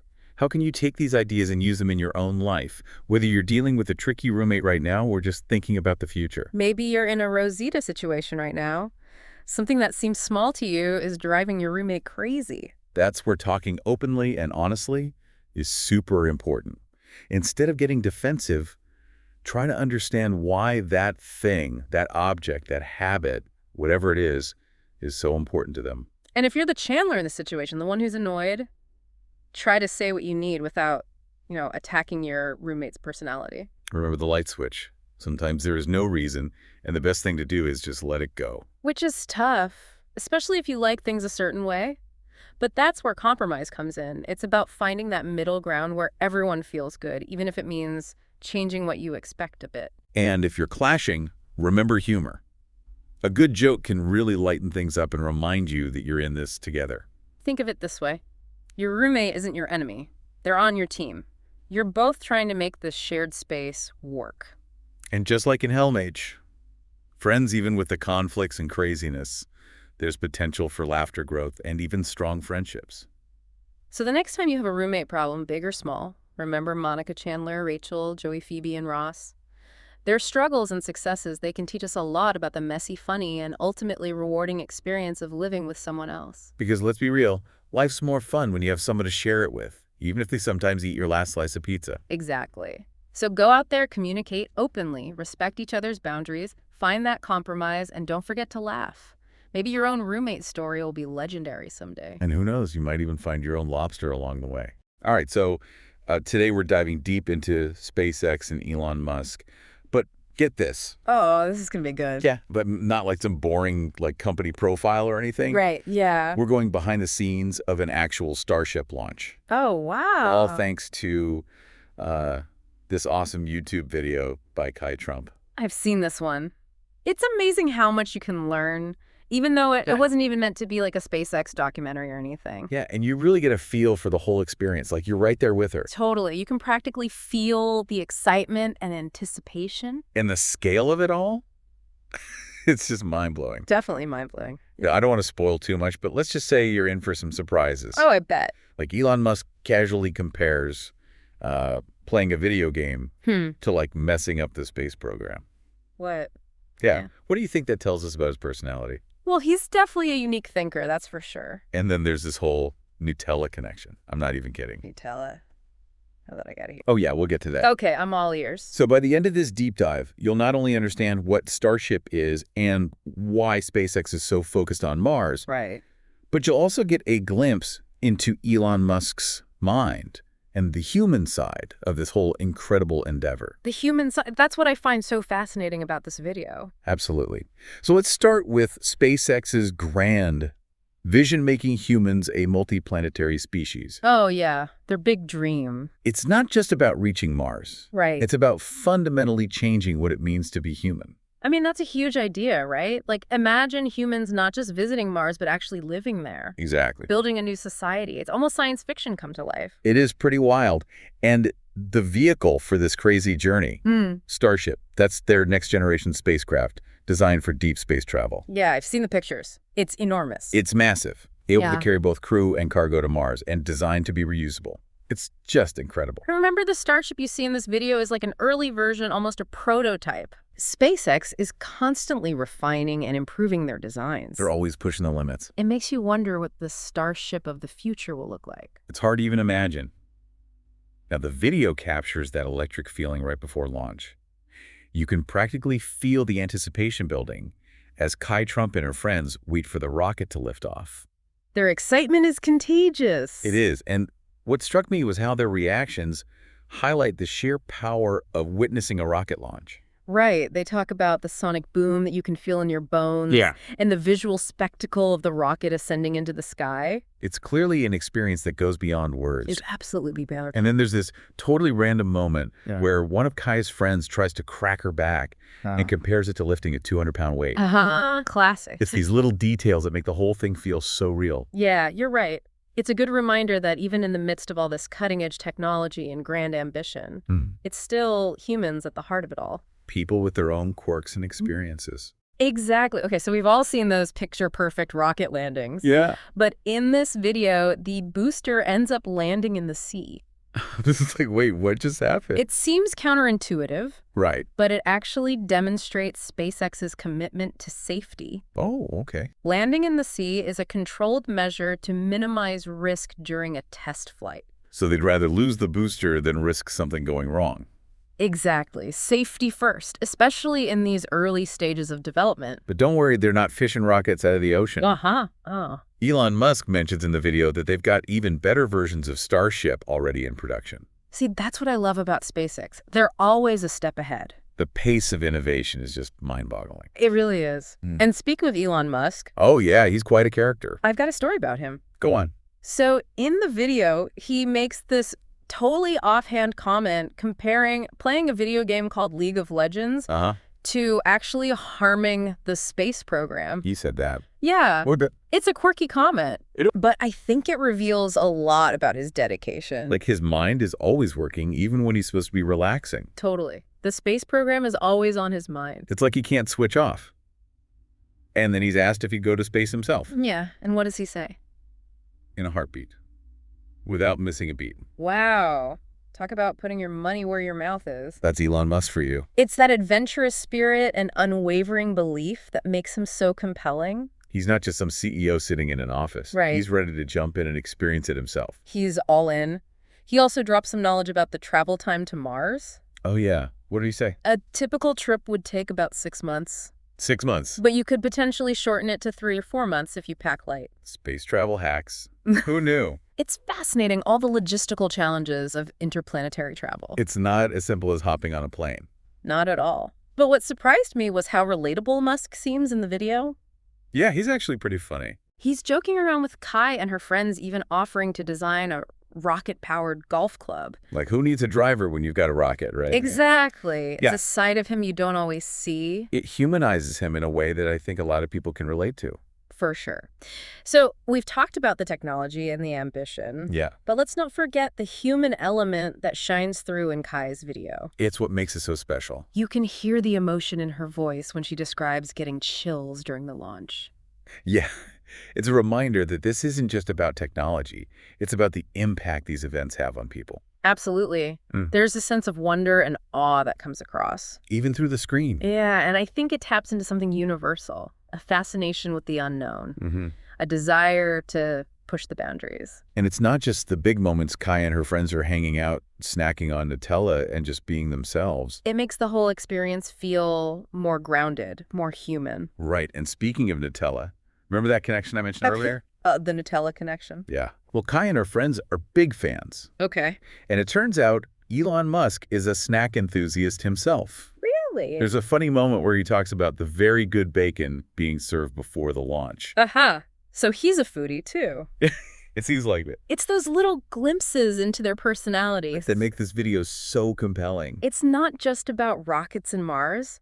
It's about the people behind it all, their passions, and even their quirks. Absolutely. And their love of snacks. Of course, the snacks are important. So we were talking about how SpaceX is revolutionizing space travel with those reusable rockets. Yeah, it's incredible how they can land those things back on Earth. Right. But to really get to Mars and stay there, they need something even bigger and better. You're talking about Starship, right? Exactly. I've seen pictures and it's just gigantic. It is. It's the largest spacecraft ever built. Wow. Seriously. Nearly 400 feet tall. That's taller than the Statue of Liberty. It is, and it's designed to carry over 100 people to Mars along with all the supplies they'd need. It's like a small city in space. That's a good way to put it. And that massive size is key for carrying everything needed to establish a colony on Mars. So it's not just a rocket. It's like a giant space ark. Yeah, pretty much. Carrying everything needed to start a new civilization on another planet. It's mind-boggling. And remember, we talked about reusability. Oh yeah, both the booster, they call it Super Heavy, and the Starship spacecraft itself are designed to return to Earth after each mission. So imagine a spacecraft the size of a skyscraper landing back on Earth. It's hard to even picture it. It is. Okay, so we've got this massive reusable spaceship that can transport a small city to Mars. Right. But how does the actual journey work? Well, the trip to Mars would be a multi-stage process. Okay. Kind of like an intricate dance in space. I like that analogy. So first, Starship launches on top of the Super Heavy booster from Earth. Okay. Then the booster separates and comes back down to Earth to be used again, while Starship continues on toward Mars. So it's like a tag team effort. Exactly. And how long would people be stuck in this spaceship? Well, a typical trip to Mars is expected to take around 6 months. 6 months. Yeah, that's a long time. That's way longer than any flight I've ever been on. You'd need a whole lot more than in-flight movies to keep you entertained on a trip like that. And just thinking about being that far away from Earth for that long? Yeah, it's a whole other level of isolation. It would definitely be a challenge. Ensuring the physical and mental well-being of the astronauts during that journey is a huge priority for SpaceX. Makes sense. They need to create a comfortable and livable environment inside Starship. Like, you'd need to think about everything from radiation shielding to growing food to keeping people from going stir-crazy. You're hitting on all the key points. They need to figure out how to produce food and provide psychological support.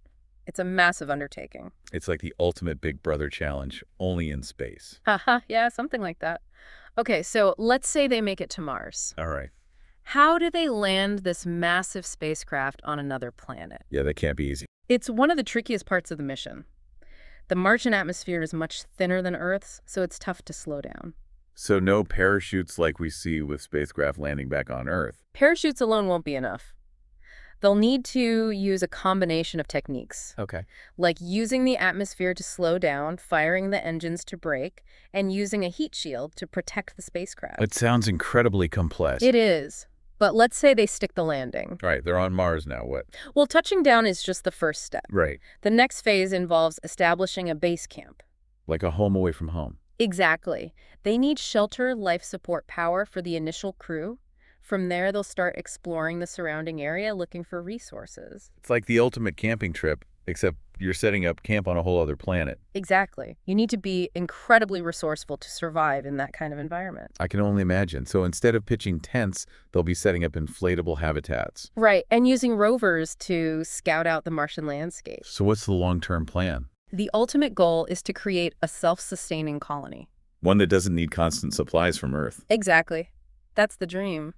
That's an incredible goal. Yeah. What would it take to actually achieve that? It would be a huge feat of engineering and ingenuity. For sure. They'll need to figure out how to use Martian resources like water ice and minerals to create food fuel and building materials. So they'll need to live off the land. Exactly. And they'll have to find ways to generate power, manage waste, and create a closed-loop ecosystem that can support life. It's like building a new world from scratch. It is a massive undertaking. But why Mars? Yeah, why is colonizing another planet such a big deal? Well, there are a lot of reasons. For one, having a colony on Mars would be like an insurance policy for humanity. Insurance policy. Yeah, if something catastrophic were to happen on Earth, having humans on another planet would ensure our survival. So it's like a backup plan for humanity. Exactly. It's also a huge driver of technological innovation. Oh, I can see that. Pushing the boundaries in space often leads to breakthroughs that benefit us back here on Earth. Just like the space race back in the 20th century led to advancements in computing and medicine. Right. Solving problems in space forces us to come up with innovative solutions. And colonizing Mars would also inspire future generations. Absolutely. It would show what humans are capable of when we set our minds to something truly audacious. It's about pushing the limits of human achievement. And fostering a spirit of exploration and discovery. It's like a collective dream for humanity. The idea that we could become a multi-planetary species. It captures the imagination, but it's not all smooth sailing. Right, there must be some risks involved. Absolutely. We need to think about the potential impact on Mars itself. Like, what if there's life on Mars already? Exactly. We wouldn't want to contaminate it or disrupt a potential ecosystem. We've made our share of mistakes here on Earth. We need to approach colonizing Mars with a lot more care. I agree. Mars is a unique and valuable planet, and we need to treat it with respect. It raises a lot of questions about planetary protection and how we can minimize our impact. We need to proceed cautiously and thoughtfully. So it's a balancing act. Yeah. Weighing the potential benefits against the potential risks. Exactly. It's a conversation that needs to involve everyone. Scientists, ethicists, policymakers, the public. We need to make sure we're making the right decisions. It's a complex issue with no easy answers. We need to have an open and honest dialogue about the implications of colonizing Mars. And make sure we're approaching it in a responsible and sustainable way. Absolutely. It's crazy to think that SpaceX is just one company doing all this. It is pretty amazing what they're doing, but you're right, they're not alone. Yeah, like I've heard of Blue Origin, Jeff Bezos's company, Mm-hmm. and Virgin Galactic, Richard Branson's company. They're already taking people to the edge of space. Yeah, it feels like we're in a whole new era for space. It does, doesn't it? Ugh. Like a new space race is happening? I'd say so, but this time it's not just about national pride or anything like that. Right, it's different this time. It's fueled by technological advancements, new economic opportunities, Mhm. and this growing realization that space is essential for humanity's future. It's not just about exploration anymore. Exactly. And we're seeing all these smaller companies popping up, too. Really? Yeah, specializing in things like mining asteroids or building space-based solar power stations. Wow, it's incredible how fast things are moving. But what does all this activity actually mean for, like, the average person? That's a great question. Will this new space age change our lives here on Earth? Well, think about it. Space technology already touches our lives every day. Does it? Yeah, we have communication satellites that connect the entire world, Oh, right. and GPS systems that guide our cars, and even tell us where the nearest coffee shop is. It's true. We take those things for granted. We do. We rely on space technology for so much. Yeah, like weather forecasts, knowing what time it is. Exactly. It's already woven into our daily lives. And it's only going to get more intertwined as the space industry keeps growing. Definitely. We can expect even more cool technologies to spin off from these space ventures. Like what kind of things? Think of new materials, manufacturing techniques, maybe even medical breakthroughs. So it's like this ripple effect. Solving problems in space leads to innovations that help us here on Earth. You got it. Yeah. But beyond those practical benefits, there's also the impact on our culture and our imagination. Oh, yeah. We talked earlier about how SpaceX's launches and Elon Musk's vision are inspiring a whole new generation. Right. There's a renewed sense of wonder and possibility. It's like space exploration is cool again. And that inspiration goes beyond just wanting to be an astronaut. Mm. It's about pushing boundaries, challenging assumptions, believing we can achieve incredible things. It's like a shift in mindset. Exactly. It can affect every aspect of our lives. It's that feeling that we're not limited to just this one planet, Right. that there's a whole universe out there to explore. It is a pretty humbling thought when you think about the scale of it all. It is, but also kind of empowering. Definitely. Humans are curious by nature, and space exploration allows us to tap into that desire to understand the unknown. To unravel the mysteries of the universe. Exactly. It feels like we're on the edge of a whole new era of discovery. We are, and the possibilities are endless. So where do we go from here? That's the big question, isn't it? It is. What's the next chapter for SpaceX, for the space industry, for humanity in this grand adventure? It's a future we're creating right now, and the only way to find out is to keep exploring, keep innovating, keep dreaming big. It's a journey filled with challenges, but also with so much hope and inspiration. Well said. I'm excited to see what unfolds. Me too. And remember, this isn't just about rockets and distant planets. It's about humanity's future, and we all have a role to play in shaping it. So to everyone listening out there, keep your eyes on the skies. Never stop asking questions. And keep that sense of wonder alive. This has been our deep dive into SpaceX and the future of space exploration. Thanks for joining us, and until next time, keep exploring.